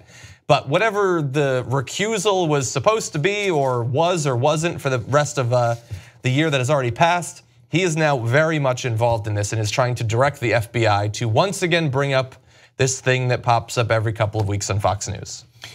So this is the second time that Jeff Sessions has lied under oath. He said he didn't have any dealings with the Russians. Turns out he did. He now confesses he did, and that he was not telling the truth. Or he just magically forgot it and then re-remembered it as soon as we had evidence. And then later, there were new contacts with the Russians came out, and then he re-remembered that he had done the right thing in telling one of the Trump staffers to not go to Russia and set up a meeting with Trump. It's funny the things he re-remembers. That one, yeah. Yeah. So, but you know, he can make any argument he wants about what he remembered and re-remembered and forgot and re-forgot, et cetera, in regards to Russia. I think it's absolutely clear, and he's a giant hypocrite because he voted to remove President Bill Clinton from office for perjury. Okay, so giant hypocrite. On this issue, his perjury is right out in the open. He said, John read you the quote, I will not have anything to do with investigating Hillary Clinton. I will recuse myself if there is any investigation. Now he is announcing in public today that he is going to do an investigation of Hillary Clinton. Yeah. Lock him up. Lock him up. I don't know why they get to break the law and nobody ever does anything about it. So who would do anything? Them. Yeah. Well, he's the Attorney General. That's exactly. right. I think it's in the best interest of the nation for him to investigate himself. It's probably not going to happen though. We can turn back to this in just one second, but I do want to bring up one fun little moment that I think a lot of people noticed on Twitter if you like to follow people that drive you crazy. So, hold on just 1 second. So understand, if you haven't been following this Uranium One story, it is Sean Hannity's favorite thing that has ever been a thing. And he loves it and he talks about it a lot. And he's mad that the mainstream media won't talk about it more, even though they have and they've described what is actually known to have happened, and it doesn't line up with the right-wing fantasies about it, but he's mad that his narrative isn't more widely believed. And so then he tweets out this, and he says, hey, fake news CNN and conspiracy TV NBC News, read and learn about the uranium story, as reported by, you can see on the bottom, NBCnews.com. So, what are you talking about? Well, apparently they did read and they did learn, hence they ran the story. So he's what a goober. I believe that's the definition of a self-own. Yeah, I mean, look, at the point that you tweet it, you're kind of screwed. You can either delete it or not, and if you delete it, it looks bad too. So he's kind of boned at that point, but he looks like an idiot. Oh, so correction, it's a self-bone. He self-boned himself. But yeah, so look, I don't know what's going to end up happening with the investigation. Maybe if you have this investigation, they'll be forced to acknowledge that the FBI can do things and isn't necessarily trying to do a coup against the president. I don't know, but it looks like they might have an investigation into this again. This is actually investigating your political opponents. So if I thought they were investigating Trump, not because they actually had any kind of evidence on working with the Russians, but because they didn't like that he won, I'd be 1,000% against it, no matter how outrageous and insane Donald Trump is. I think that they have real evidence in the situation with Russia. But we can't Hillary Clinton in jail.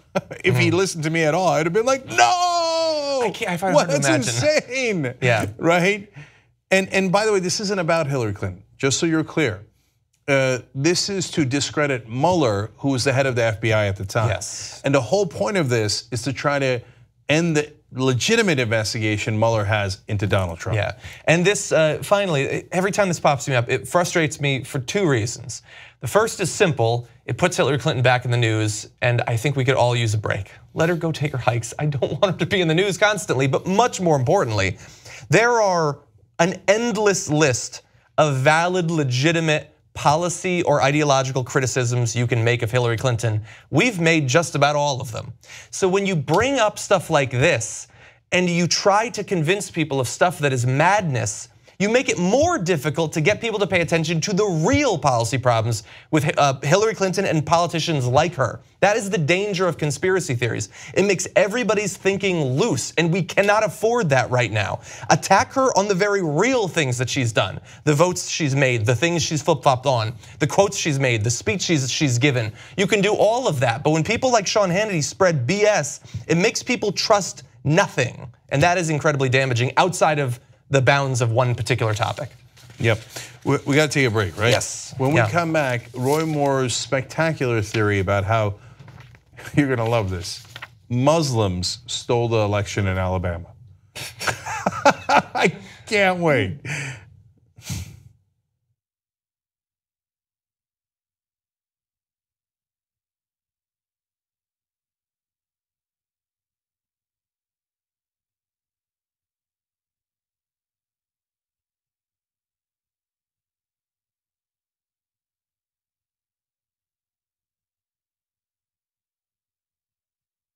Worked up. And I said, okay, well, that's the size of the US population.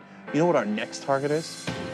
The size of the entire world on the road to 6 billion. Although by the time we hit it, it'll probably be 7, maybe 8 billion. Not a big deal. A couple of days ago on the TYT network, we passed 1 billion views. What the hell? What the hell? No, that's a big freaking deal. 2 billion views. What now? Sorry. What did we do? 2 billion? 2 billion. They said it couldn't be done, but it was done. We just crossed 5 billion views on YouTube. I mean, imagine 10 years ago thinking, one day. We looked at you like, are you nuts? Young Turks crosses 6 billion views. They said you couldn't do it, you can't change the media, don't try. Well, here we are, we're changing the media. Thank you, thank you, thank you. I know what you're thinking. I love how you do something with your lips when you play the sound clips. Oh, really? Yeah. Look at his lips. I was a woman. No, you're closing your mouth. Usually I'll be like, and I'm like, is he like lip syncing it? I don't know. I never noticed it until you said it. It's a funny habit.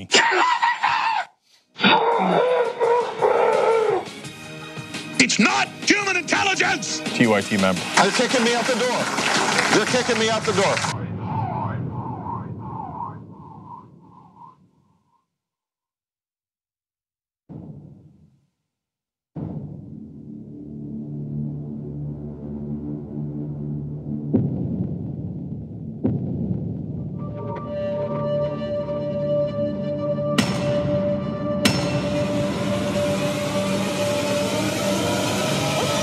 Thing you have in common with your daughter? I was going to say sex, but I can't relate that. He said I had small hands. They're not small, are they? I never heard that one before.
Night Turks, Cenk and John with you guys. We got a couple tweets for you. Vance says, why golly gee, I can't believe how the truth is hurting me so bad.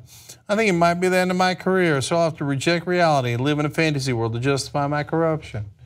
That was me doing a Bob Corker imitation. The funny thing is, like, I can think of maybe 15 people that could have described right now. Vance, I hope I did your tweet justice. Insolent Rage writes, TYT, tell us how to make our justice system prosecute. Seriously, if we have an avenue to make this happen, mobilize us to help force prosecution of, I presume you mean the perjury charges of Jeff Sessions. So my point here, guys, is that we have to take things one thing at a time. So I would love to prosecute Jeff Sessions on that, but right now we can't. Like sometimes people say like, oh, if we get Trump, we got to get Pence too, so then Bernie can be president. That's not how it works, right? And you'd have to get Ryan too, and then Bernie can be president. Yeah, and so, but look, that doesn't mean we can't win. We can win and we will win, but there's a process that, that's, I talk about it all the time. Primaries, and general elections. Activism is the most important thing. We're going to talk about it at Rebel headquarters in about a half an hour. And so if you want to do that, the most important thing is winning in 2018 and 2020 with real progressives. So Congress actually, one thing Congress can do even before we get to 2020? And I have to confess that I didn't know this until today, and I feel kind of bad about it. Turns out Congress can get Trump's tax returns. So, really? Yeah, I didn't know that, right? So it turns out if the Democrats win Congress, boom, we'll have his tax returns. And they can release his tax returns. Wait, how do they do that? I don't know, I read it. It was on this law blog, Reddit. Maybe that's where they got Reddit from. By the way, I just had a theory as you were talking. What if, knowing Trump, but Trump, he's a mastermind in my mind right now. He goes to Sessions, knowing Sessions hates Clinton, wants to investigate her, tells her, investigator for Uranium One. Jeff Sessions goes, starts up the investigation. Everybody finds these quotes, finds he's perjured himself. He receives no protection from Donald Trump, who only started the whole thing so that Jeff Sessions would go to jail and he could appoint a replacement attorney general who could fire Bob Mueller. Okay, that's insane. Okay, you see this? It could happen. You see this article? Where is this from? That Get Pocket thing drives me crazy. That is from Reuters, I believe. Okay, Reuters. That's where I got it. It says right here: Congress has the full power to obtain and release Trump's tax returns. Reuters. Okay. Okay. Prove it, Reuters. Okay, so that's so. Hey, win in 2018, and we'll at least have that. I wanted to make two more programming notes super quick. I forgot to read you a quote from Dennis Traynor so you get a full sense of how much they're asking for in their investigation of Jill Stein and the Green Party. He said, I was led to believe those files would include, the files that the Senate is asking from them in their so-called investigation, would include texts from my phone and emails from my private email. So now they want to go and try to get into the private texts and emails of everybody that worked on Jill Stein's campaign in their witch hunt. And they're not going to find any evidence of collusion with the Russians. They know that. He's not legally obligated to give it, right? Well, if there's a subpoena, he is. But they haven't subpoenaed it as far as we know. Okay, and Jill Stein is saying just work with them anyway. Full transparency, we didn't do anything wrong, right? But it's deeply disturbing. And by the way, AT&T taking credit for, we're giving $1,000 to all our employees. Do you know how many less employees AT&T has from 10 years ago? 80,000 less employees, or 80,000 fewer employees. So all that, yeah, we're creating jobs, yeah, they got the Bush tax cuts, right? And did they create jobs? No, they shed 80,000 jobs. So that's the reality. But but who delivers for you guys? We do. We're actually going to put money in your pocket because we got a 15% off. I'm getting shades of that mafia thing again. 15% off of, I love this. The reason I'm reading it to you again, sure, I want you to buy it, of course, right? Yeah. But we're calling it a winter solstice sale. And next week, a Festivus sale. Anyway. Are we really? Yeah, it's winter solstice. Yeah. So if you buy winter gear, it's 15% off. Use the code It's Chilly at shoptyt.com. All right, what's next? Okay, let's see. Heading down to Alabama. Roy Moore lost his bid to become the next senator of Alabama. more than a week ago at this point, but he's still basically hanging in there. Now, we found out yesterday that he didn't get enough votes to actually trigger a recount. I mean, we knew that election night, but he continued to press for it. Wasn't able to do that, but he is still active in trying to explain what he believes happened during the election, why he received fewer votes than the Democrat Doug Jones. On his Facebook page, he's posted some pretty questionable editorials about why it is that Doug Jones ended up winning. So if you bring this up, it's going to show you a screenshot from a WorldNet Daily article. WorldNet Daily, the trusted source in news. And here is a section from it. We're not going to read the whole thing because 20% of you would literally go insane if you heard it. But that's how WorldNet Daily went insane. They started reading their own stuff. They're like, ah!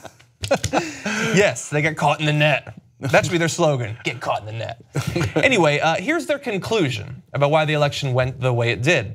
The real lesson is that the left is pouring big resources into registering hundreds of thousands of Black and Latino voters in southern states, especially North Carolina, Florida, Georgia, Texas, and Arizona. They have already flipped Colorado and Virginia.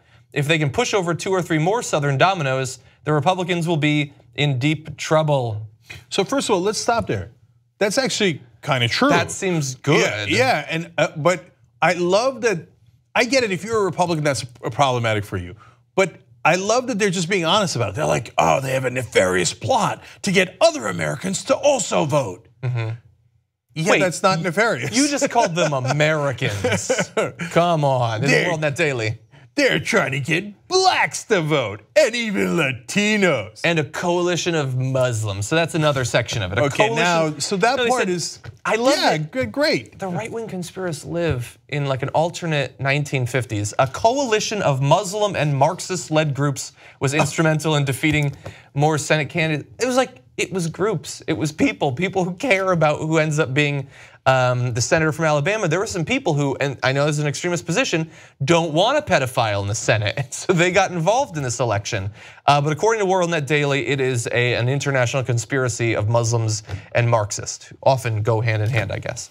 So that's where because he probably wrote the article saying like, oh my God, what if the blacks and Latinos vote? And his editor was like, not enough crazy in here. No. Okay, we need you to go in and put some extra crazy. So he's like, how about the Muslims stole the election in Alabama? Perfect. You know why? Because like they just come around the bend from Fallujah and hit Tuscaloosa. And one more thing to prove that WorldNet Daily, like they're trying to be the craziest thing out there, but Fox is doing what they can to keep up. I saw Tucker Carlson less than a week ago, because it was since the election, saying that the election was swung because the Democrats got a bunch of votes from felons. They're allowed to vote there. I guess the idea is that, well, obviously they shouldn't be able to vote. Okay, make that case, but simply saying some felons voted. I think he won because some housewives voted for him. Yeah, a lot of people voted for him. That's how it went. Now, that wasn't the only thing he shared on his Facebook page, though. If you could bring up this next one, riveting article, Doug Jones's gay son is thrilled by the Alabama win. Now, what's interesting is, I would post that if I was Doug Jones. I'm like, hey, my son's happy for me. But Roy Moore posted that. Because clearly, if he has a gay son, there's something going on. And if there's one thing Roy Moore hates, it's perversion. Oh yeah. He oh boy. One thing he can't stand is he's hunting 14-year-olds is perversion. Yeah, his gay son should be proud of him. It's his dad, and he just won. He's a senator now, or will be.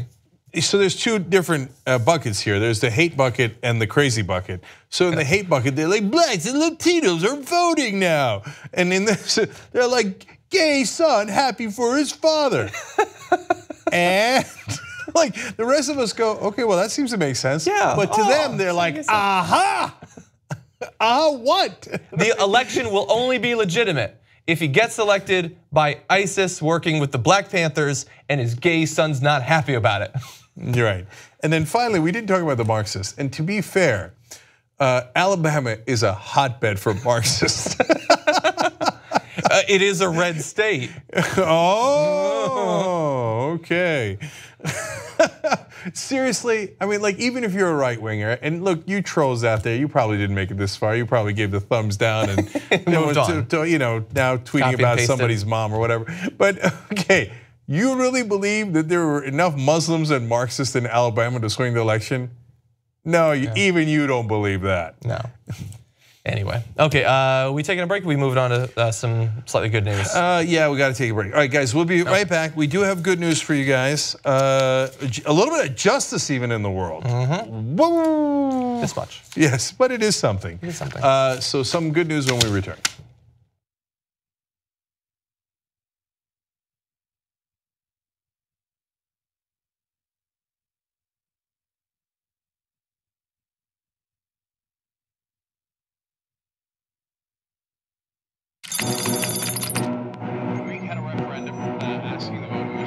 T-minus 1 minute till landing. TYT broadcast controllers, listen up. Give me a go, no go for landing. Sound? Audio is hovering at minus 12 decibels. We're go. Streaming? We're go. Camera crew? We're go. Mission control? We're go. Snacks? We're good. Iguana? Sir, we are go for landing. Okay, everybody. I want this to go off without a hitch. Sir? I've been looking over this joke for the past hour, and with the Bannon firing now weeks old and waning interest. English, Johnson, English. What are you trying to tell me? This joke isn't going to land, sir.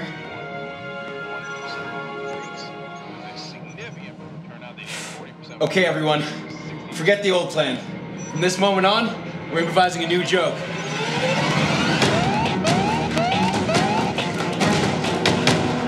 So this is where the show started, and this is where it was supposed to end. Now the joke was supposed to land here, but that's not gonna happen, obviously.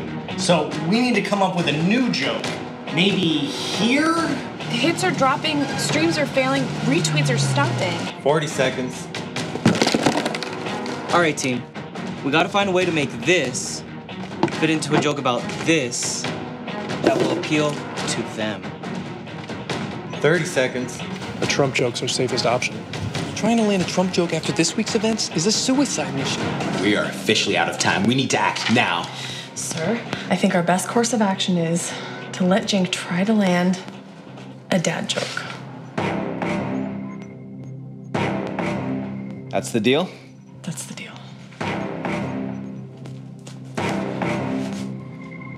All right, everyone, to their stations. Germany, Italy, and some of the creditor nations like Netherlands and Finland. Cameras, position. Now, Social media team. Brace run follows.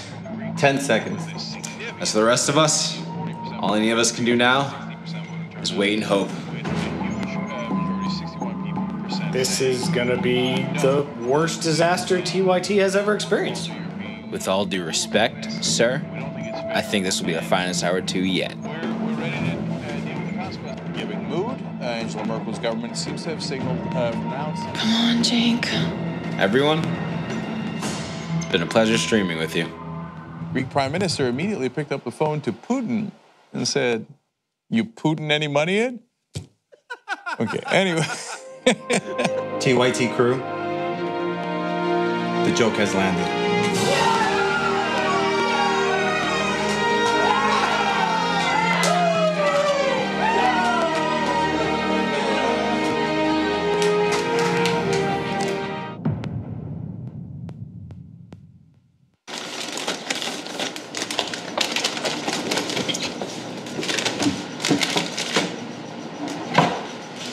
What's J&A?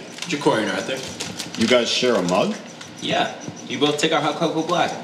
That doesn't make any sense. Plus, I'm right-handed and Arthur's left-handed, so our lips wouldn't even touch the same area. It's perfect.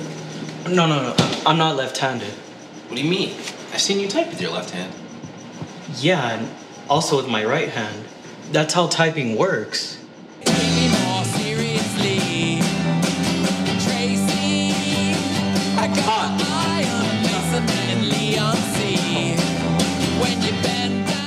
Hey Dave, as you can probably see, Skype froze. Frozen crashed. You know, I'm watching that documentary on the Vietnam War, and there was a TV journalist in the middle of some tiny little village in Vietnam doing live TV as the soldiers were burning the Vietnamese huts, and it didn't crash. And And that was That's a good point. 1965, and he was in Vietnam.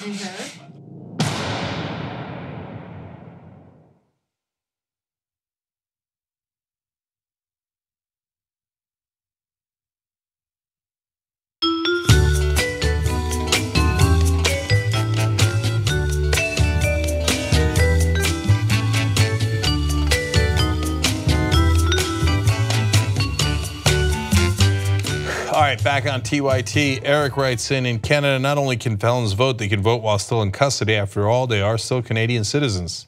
Well, here we crush our prisoners and turn them into, well, literal slaves in a lot of instances where they have to work for $1 a day for 8 cents an hour. Emily Vandermeulen says, oh my God, Cenk used fewer instead of less.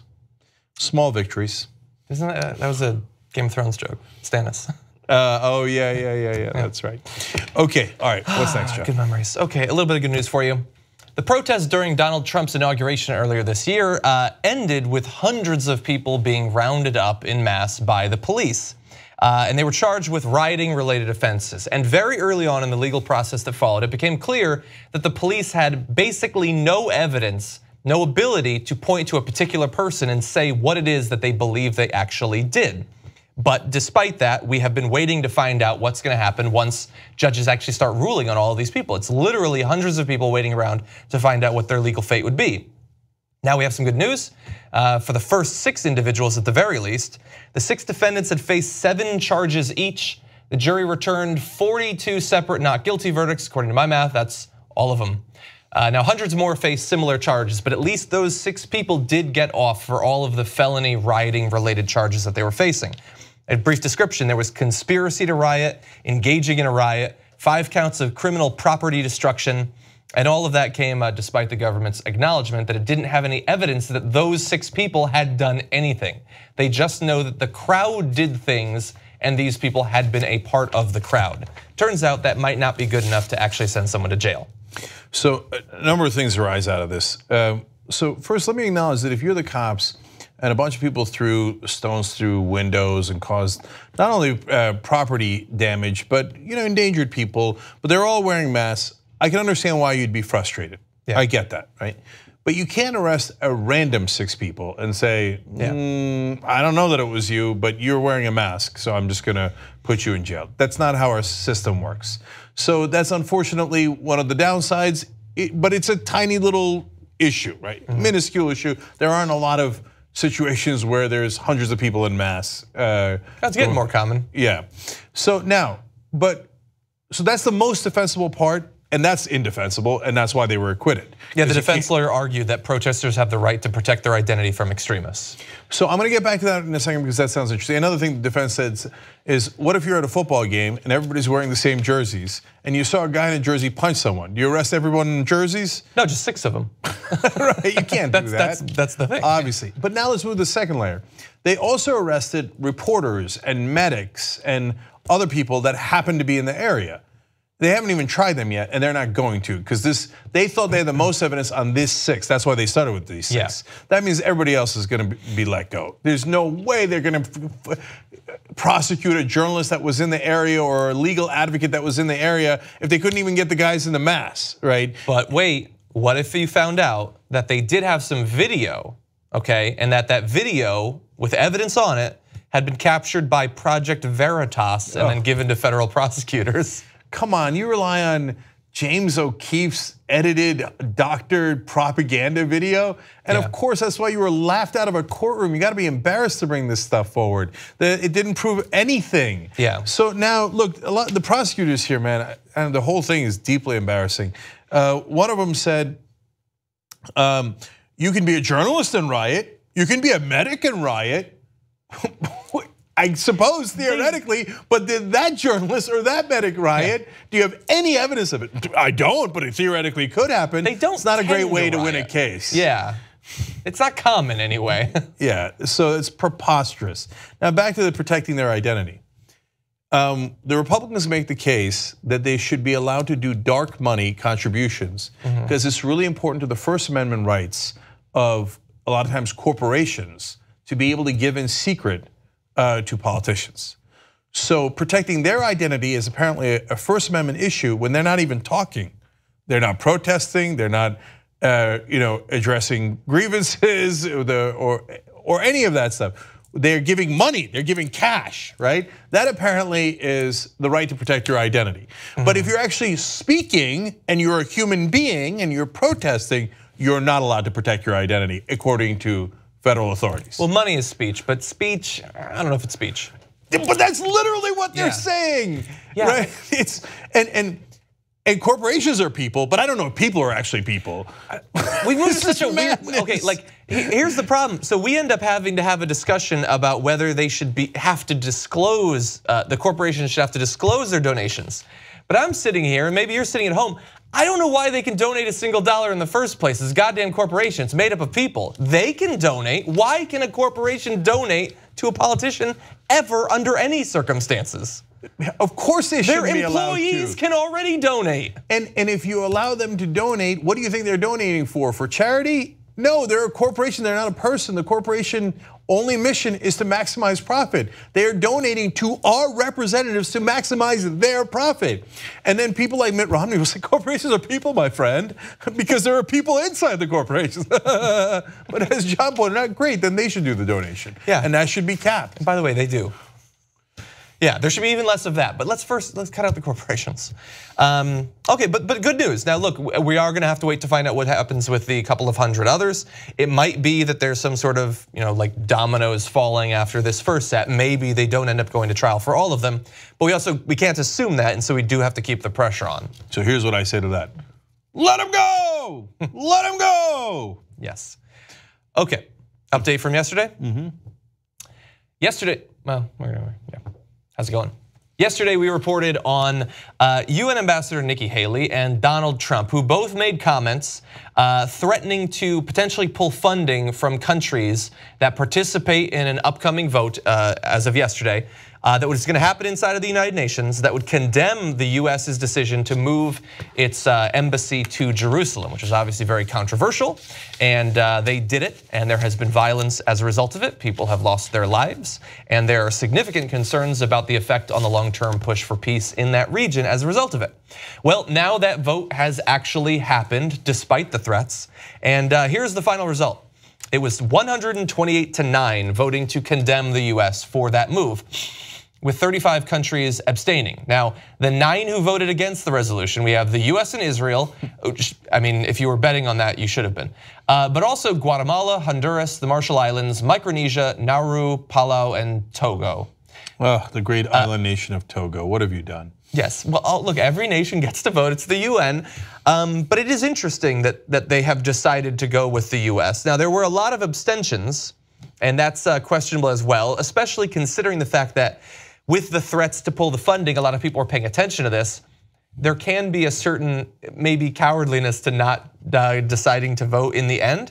But what's interesting is one of the countries in that abstaining category is Canada. And it was reported by Barack Ravid earlier today that Canada had considered voting against the resolution, but changed the vote to abstention after hearing Trump's threats in order not to be perceived as a US puppet, according to diplomats who were briefed on the matter. And so it did seem to have an effect, these threats, but perhaps not the effect that they intended. Well, that's exactly what we talked about on the show yesterday. I mean, now if you cave into Trump's overt threats, you look like a lapdog. You look like Tony Blair or worse going along with the Iraq war. So it puts our allies in a tough position, even if they were going to agree with us. Yeah. And they have enough sense not to. And as we talked about yesterday on the show too, sometimes your allies are in a case like this voting against you, not because they don't like you, not because they're against you, but because they're trying to help you. Yeah. Say this is a bad idea. It's going to destabilize the Middle East. It's not going to help Israel. It's not going to help yourself. And so Canada did the right thing, and so did 128 other countries. Yeah. And so we're now perceived as the bullies of the world, and it's not even working. Yeah, well, let's see if this messaging helps. So Nikki Haley spoke at the UN before the vote, but probably had a pretty good idea of how it was going to go. And here is a small section of what she said. To its shame, the United Nations has long been a hostile place for the state of Israel. both the current and the previous Secretary Generals have objected to the UN's disproportionate focus on Israel. It's a wrong that undermines the credibility of this institution. I've often wondered why, in the face of such hostility, Israel has chosen to remain a member of this body. And then I remember that Israel has chosen to remain in this institution because it's important to stand up for yourself. Israel must stand up for its own survival as a nation, but it also stands up for the ideals of freedom and human dignity that the United Nations is supposed to be about. That speech was disgusting. And look, I want there to be two states. I want Israel to be free and independent and a great ally and all those wonderful things. But you cannot go out there and say with a straight face that Israel stands for the values of freedom while you are occupying the Palestinians for decade after decade after decade, and you have no plan to ever let them go. So it's not a coincidence. Like, they make it seem like just randomly, the entire world decided that Israel was wrong about this, and just out of being capricious or something. No, there's a reason, because you're not legally allowed to occupy those people. You're not. Let them go. Let them go. If you care about Israel, you love Israel. Stop putting it in a situation where it does not have the moral high ground, where it seems like it has captured those people and is never going to let them go. For God's sake, do a two-state solution. So, but for America to come up there and do a disingenuous speech about how Norway and Uruguay and Kenya or somehow decided that they're going to suppress Israel's freedom. What's being suppressed? Israel's allowed to be Israel. Israel's got everything. It's got power. It's got weapons. It's got the US behind it, the biggest military ever created in the history of the world. It's the Palestinians that are, it makes it, if you listen to Nikki Haley's speech, you think that the Palestinians were occupying the Israelis. It's the other way around. Let them go, let them go, let them go. If you care about Israel and you care about doing the right thing and living in peace, for God's sake, you gotta let them go. Peace deals work. Carter did a peace deal between Israel and Egyptians. The right wing laughed at it. They said, that'll never work. It did work. Yeah. They haven't gone to war in all those years and all those decades. Peace does work. The right wing doesn't want peace, not because it cares about Israel or America, but because fear drives people to vote for right wingers. Yeah. And if you have peace, well, then it's harder to make people afraid. And it's also monetarily very good for some people. Yeah, we're not gonna play more of her commentary, but it went on like that for quite a while. And she made clear that, I mean, she seemed to know the vote was not gonna go her way, since we all did, but said that this vote won't change the decision. The embassy change will happen, although not immediately, and that the US will remember those who voted against them and disrespected them, she specifically said. Well, wow, the bully was disrespected. Are you okay? Yeah. It's gross, man. All right, anyway. All right, guys, we're out of time. Let me tell you about a couple of quick things, though.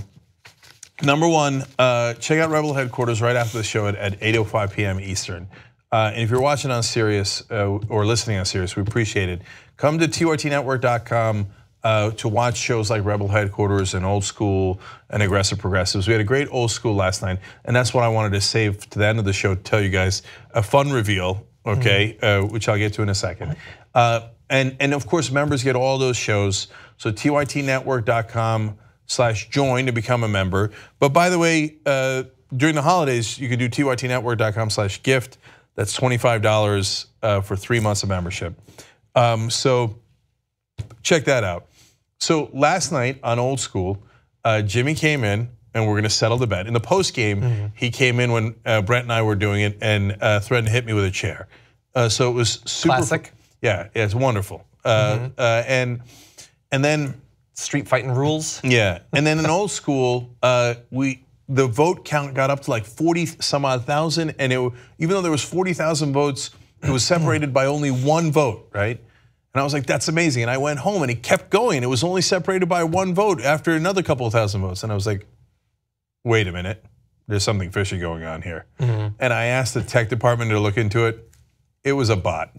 Oh, it was making sure that it stayed close? It was making sure that it stayed incredibly close as it kept on voting. Okay. Ah, that sucks. Fucking yeah, bots. Schwang, wang, wang. I love you guys. Can we figure out what the actual vote was?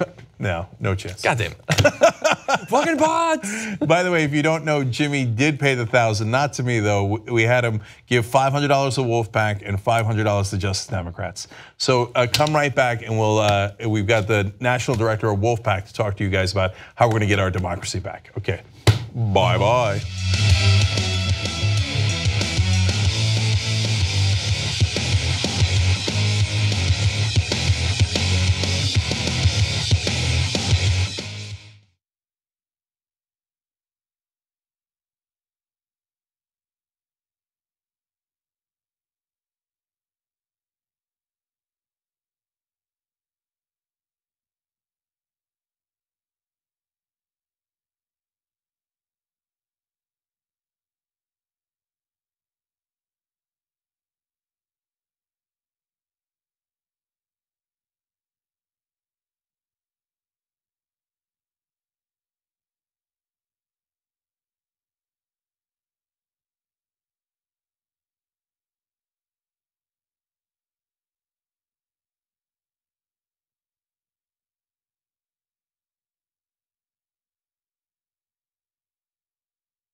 All right, welcome to Rebel Headquarters, everybody. We've got great updates for you guys.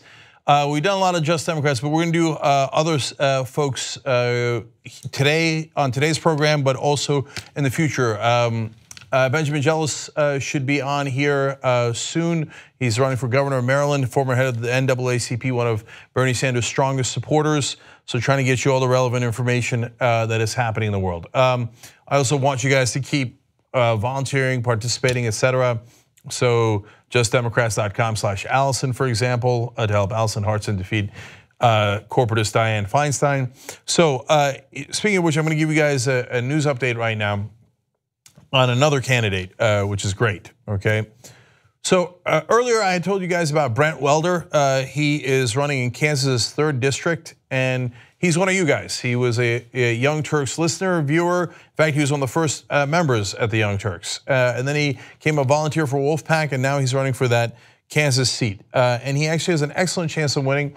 He's up against Republican Kevin Yoder, and Yoder is definitely vulnerable. In fact, a roll call says Hillary Clinton carried the district despite Yoder's win, according to analysis by Daily Kos Elections. So don't get thrown by the fact that it's Kansas. If Hillary Clinton won that over Donald Trump in 2016, a Democrat has an excellent chance of winning next time around. Well, so since Brent is uncorrupted and is not taking corporate PAC money, of course, regular people that cover politics and people in the Democratic establishment thought his Democratic opponent in the primary had a better chance of winning. That wasn't really true. It was never true, but that was their assumption because they're like, well, you know, one guy doesn't take corporate PAC money and the other one does, so the one not taking corporate PAC money does not have as good a chance. Wrong. Andrea Ramsey, who was the other Democrat in the race, has dropped out, and she is now endorsing Brent Welder.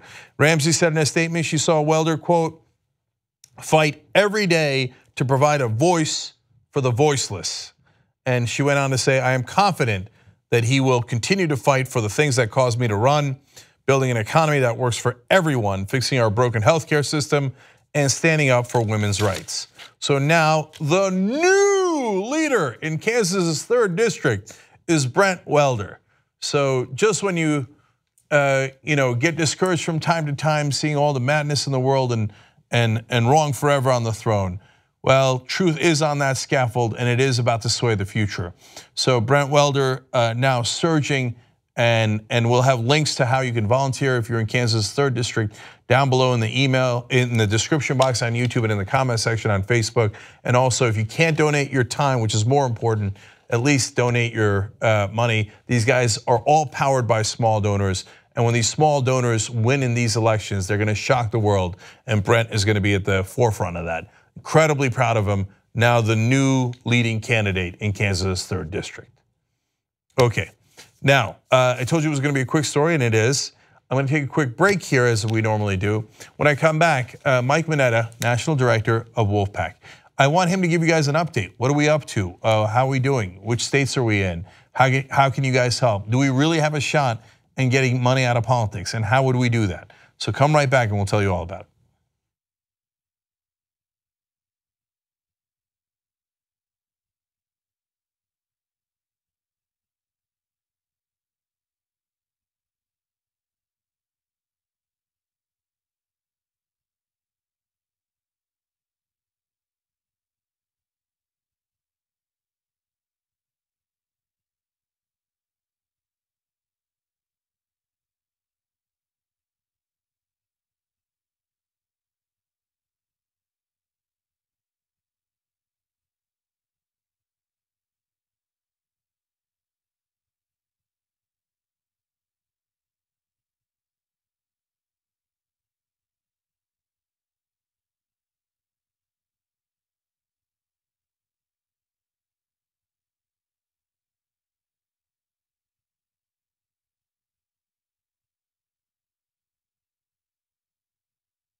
back at Rebel headquarters.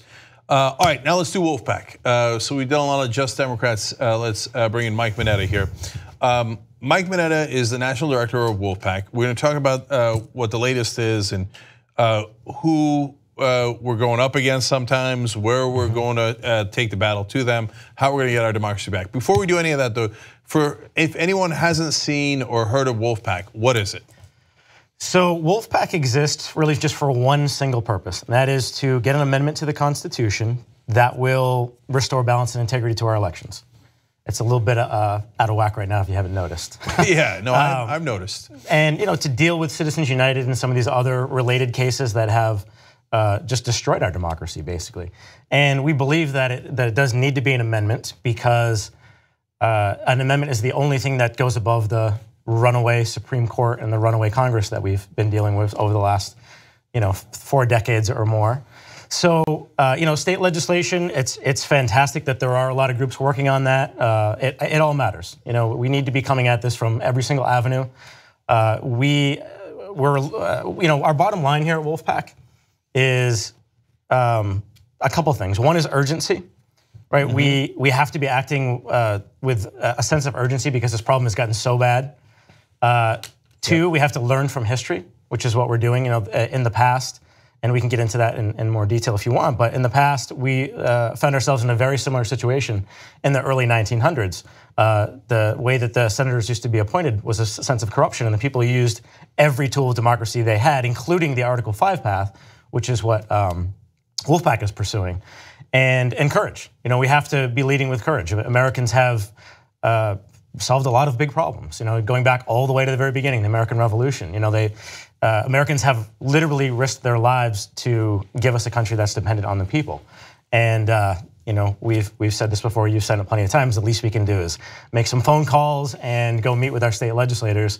And that's what we're doing. And we're on our way to doing it. And we are going to do it. We have to. We have no choice. Yeah. So look, we're not asking you to do anything dangerous like pick up a musket or anything, but for God's sake, don't do that, okay? And by the way, we're not asking you to do anything as nearly as dangerous as the Civil Rights Movement when the Freedom Riders would pull up into a small town of Mississippi with a Klan waiting for them. Now that was incredible courage. We can, in this case, 93% of Americans believe that politicians represent their donors and not their voters. So all we're asking you to do, Wolfpack is asking you to do is, so from time to time, pick up a phone and call representatives, or sometimes call other citizens and talk to them about talking to their representatives. And so wolf-pack.com, you guys have heard me say it before, because if we don't get money out of politics and we don't do campaign finance reform and get free and fair elections again, then we're not gonna win on any of the issues. So that's why I keep talking about it, because it is the central issue. Mike, I remember when we started Wolfpack, we couldn't, in the beginning, we couldn't quite convince people that this was the most important issue. I feel like mission accomplished, check. Yeah, right? It's a pretty easy one these days. We go door to door. We canvass is one of the things that our volunteers do in key districts throughout the country. And it doesn't matter if you're a Republican or Democrat. The citizens of this country get it, and they're completely fed up with the corruption happening in DC. And that's why I'm really confident that we're on the right track here. Yeah, and then we couldn't get people in the beginning to agree that the amendment was the right way to go. They're like, oh, but what if Congress changes their mind? Right. Now, does anyone really dispute that it should be an amendment? Not really, right? We completely won that battle. Yeah, you don't hear a whole lot of pushback on that anymore. Yeah. So now we're on to the third part of this, okay? Now, before we get to the third part, I want to let you guys know, Wolfpack's actually doing a drive right now. And they're trying to hire this lovely guy, John, okay? Yep, John Chen. So I want to show you where they are with that, wolf-pack.com/John, because they need people. How many people work there now? You got basically 3 people because Allison left. Yeah, we only have a handful. It's less than a handful of people. Yeah, nationwide. Allison Hartson and Mike were the national co-directors of Wolfpack. Allison Hartson now running against Dianne Feinstein, trying to get money out of politics in a different way. By the way, they used to tell us, oh, money out of politics, that's an arcane issue people don't care about. It polls #1 in California as the issue that people care most about, okay? So they're not right. So it's not like Wolfpack's, it's a giant organization in terms of over 30,000 volunteers, but it's 3 staffers just trying to add a 4th, right? So before we get to the third issue that Wolfpack is dealing with now, can I see where we are with that? Do we have that up? because what they're trying to do is trying to get to 250 donors, and that's as simple as $10 a month, right? You do $10 a month, what is that, 3 coffees in a whole month, right? And they can hire John, and Mike's gonna tell you about John and what a great volunteer he is in a second. But before we're done, let's do a mini fun little kind of telethon here. It's at 147. By the time we come back and tell you about John, can I see 150? Shout, that's only 3 more people. Come on, we can do that, right? And what's fun is that if you're watching live, you can help do that. If you watch this later, by the time you look at it, it's gonna be a totally different number. And whatever it is, make it a little higher. Okay. Yeah, and we are completely, almost completely volunteer run. Right? We have even our national coordinators, the ones that are keeping this going, are dads and they work full time. So and our funding is 99% people who pay $10 a month. It's actually more than 99% if you really do break down the math. So we're truly grassroots, and we do rely on our members, and they've kept us going this far. We've managed to get 5 states on the board with just that little staff, nationwide. But we can, every little bit counts. And I used to say this at the beginning a lot, but the math is on our side here. That's another reason why I'm so optimistic. Like if just 1/3 of 1% of the American population was willing to chip in just $10 a month to this plan, that we have, that we're executing, that is going to work, we would have $10 million a month to be able to fight back with. We could do it with a lot less than that. Yeah, you know what Wolfpack could do with $10 million a month? Yeah. Oh, I always tell you guys, warriors beat mercenaries, right?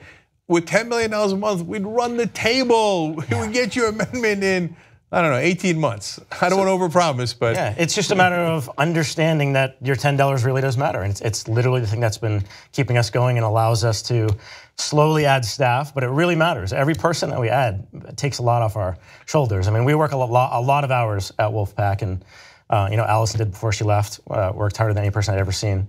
And so it helps, and we appreciate it. So anything you can do is very much appreciated here. So Allison Hartson was the other co-director along with Mike. And when she started running for the Senate in California, they're like, now remember, you're gonna have to travel, it's gonna be really tiring, you're gonna have to travel all over California.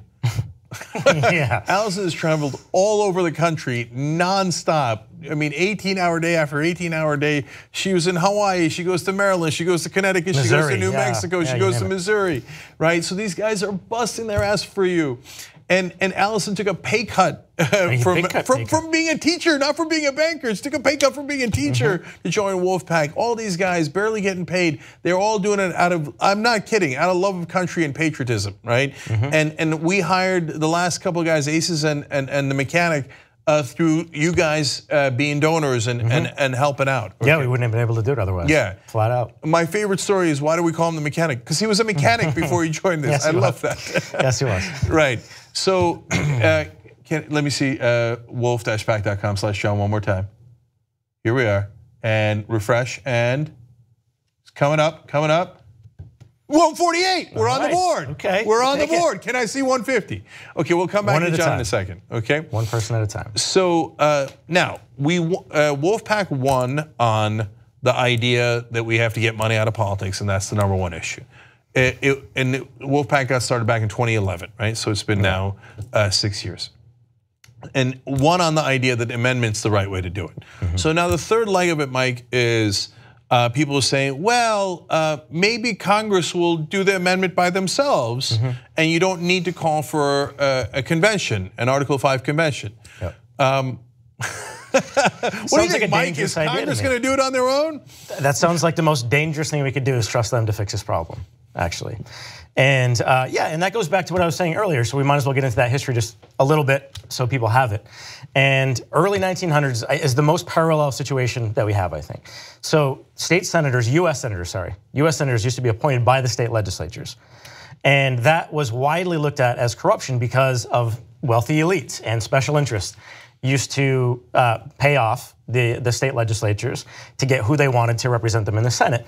And it was known as the Millionaires Club, right? So now they're both the Millionaires Club. But back then, they were the body of government that was looked at as being representative of the wealthy elites. So the people took it upon themselves to do everything they could to fix this problem, right? They did petitions, they turned in petitions to Congress, they passed state legislation, they passed resolutions asking Congress to propose an amendment. Everything that we're doing now, right? You have organizations like Move to Amend, who's been getting states to pass resolutions asking Congress to fix the problem. They're doing fantastic work. And then finally, when all of that together didn't quite do it, they started passing Article 5 applications on that one specific subject. So, one by one, they would say we're applying for a convention for the direct election of senators. And, even back then, without the technology that we have today, it took about 13 years or so. And they got within one state shy of the 2/3 needed to force a convention, and Congress was like, all right, we'll do it. But it was all of those things working together that finally got Congress to act. So we believe that that's the most likely scenario here. Right? Like, we would love to see a convention. We think it's a more democratic process. A convention of the people at the state level would produce a better amendment than Congress is capable of producing. But the more likely scenario is that if we can get to 15, 20, 25 states on this issue, on fixing Citizens United and special interest money in our elections, then Congress will act and they will propose an amendment. That's the most likely scenario. Yeah, and God bless, if we pressure Congress into passing the amendment to get money out of politics, wonderful, wonderful. But convention would also be great. Convention is part of our Constitution. Convention, the founding fathers said at some point Washington is going to get corrupt enough that you're going to need the states to call for a convention. And so if it turns out we go to a convention, I know what some of the fear mongering is. Well, the right wing can also show up. Yes, they also live in this country. And if you believe in democracy, yes, the right wing and the left wing, that's why Wolfpack is nonpartisan. They should all be able to go and propose amendments on this issue. You can't do it on many different issues. That is the #1 line that they say. Oh, there'll be a general convention and oh my God, they'll propose that the lizard people take over. Yeah, well, that's a frustrating part of our job, obviously. And if you research, Article 5, you will find a decent amount of articles that are fear mongering, honestly, and that's what it is, because the scholarly research that has been done around a convention, the Department of Justice, the Congressional Research Service, the American Bar Association, all point to the fact that the states do have the power to call them in a convention, and that there are actually mechanisms in place for those limitations to be enforced. And it's almost reaching a point of like witch trial hysteria out there, and it's easier to spread fear, And there are some people on the left don't want a convention for a balanced budget, and this idea of a runaway convention didn't even exist until the 70s. Right? It's important for people to realize that. Again, I was just telling you, it was the progressives who pushed for that convention in the early 1900s. So that fear-mongering talking point didn't even exist. It was created in the 70s by the John Birch Society and Common Cause because they didn't want a convention for a balanced budget. And that has been just repeated over and over again in op-eds, but you will not find that in the scholarly research. And think about it now. Look at what the Republicans just did. They just put a $1.5 trillion onto the deficit. You think they're going to do a balanced budget amendment now, right? So all this fear mongering over what? A budget that the Republicans never balanced anyway. No, it's that the people in power are entrenched and they don't want any change. And convention is an amazing tool for change. So when you hear that fear mongering, you're like, oh no, it could change things. Are you kidding me? We desperately need change. Our whole system's been corrupted. Yeah, and when they talk about the idea of a runaway convention, it's misleading because what they're implying is that you can actually change the Constitution at the convention. So that's what they're picturing in their heads. Yeah. And it's easy to stir up that fear, right? Unless you go and you research it. But you only have to read Article 5. It's only a paragraph. And it's crystal clear that it only gives the power to propose to a convention. And that will hold up in any court, right? So there are ways that convention can be enforced, and one of them is our court system. So it's not even close, guys. Read Article 5. It says it is to propose amendments. It is not to rewrite the Constitution. And if they wanted a general convention, they could already have one. There's already been hundreds of calls for a convention, and we don't have one. It's because you need 34, 2/3 of the states on only one issue. So that's what Wolfpack is working on the issue of free and fair elections, to call for a convention on that. And so we can get it. And then by the way, that's not all. You do the convention, you still have to have 38, no matter what happens. You need 38 states to ratify. So after the convention. So I want to check back in on with John. wolf-pack.com/John. So if we get to 250, the guy's hired. Are you guys job creators or you're not job creators? I want to find out. Okay, let's take a look. 149. We've got another one on the board. Can I see 150? Can I see 150? Okay, and then 250 by the end of the year. And so tell us about John. Where did he come from? What's his story? Yeah, he's amazing. He has the nickname The Closer. And it was, I love these nicknames. It was because we were doing a campaign in Connecticut last spring, and he was always the last one in. You know, he would stay. You know, we would meet at a Panera Bread afterwards, and after we were done canvassing for the day, and he would often be. You know, we'd look around, and he's still out there. You know, canvassing until well after it was dark out, and even raining a couple times. So he's hardcore. He's extremely dedicated, and he's brilliant. I mean, he has a master's from Yale. And he's willing to, you know, not make as much money as well, and come in and work for Wolfpack and help us get this amendment full time. So he's someone that we really just want to have on our team, and is going to be just as dedicated as the rest of us. So we would love to bring him on. What other organization has a former mechanic and a guy who graduated from Yale working together to try to bring democracy back? It's an amazing group, and I've seen it a million times with my own eyes. But Mike, and we only got less than 2 minutes left. But like, give me a sense of the states when people volunteer. And if you want to volunteer, by the way, I'd love that. Do that right now. Go to wolf-pack.com/states. We'll have that link in the description box below if you're watching this later. And just pick your state and volunteer. They'll get back to you in 24 hours and get you in. Give me a state where, you know what, when you originally won in Vermont, the first state that you put on the board, Mike. Yeah.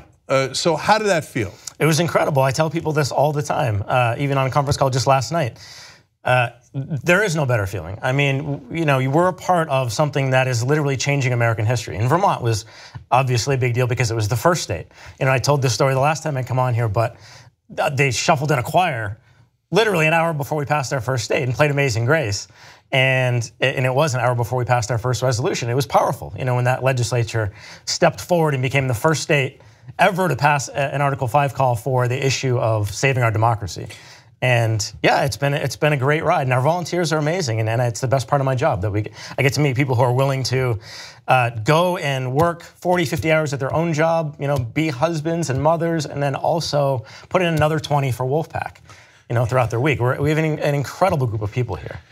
Allison organized 1,000 volunteers in California. That was an amazing moment when it passed. I remember the quote she said, "It feels so good to have the power back." So feel that, guys. Come join and help them hire staffers as well, and we can do this together. So last time, let me see wolf-pack.com/John. Let me see it. Can I see 150? Can I see 150? Refresh. No. Well, next time. And still no. Okay. Next time. We'll get All right, guys, make it happen. Make it happen. Let's see 250 by the end of the year. Let's hire John. And if you can give your time, that's the most important thing. Volunteer. If you can't give your time, then at least donate. $10 a month is not too much to ask for. And these guys are going to make all the difference. And when we get that amendment, I guarantee you, there's never going to be a better feeling than that. Let's go get democracy back. Thank you, Mike. All right. Thanks. All right, brother.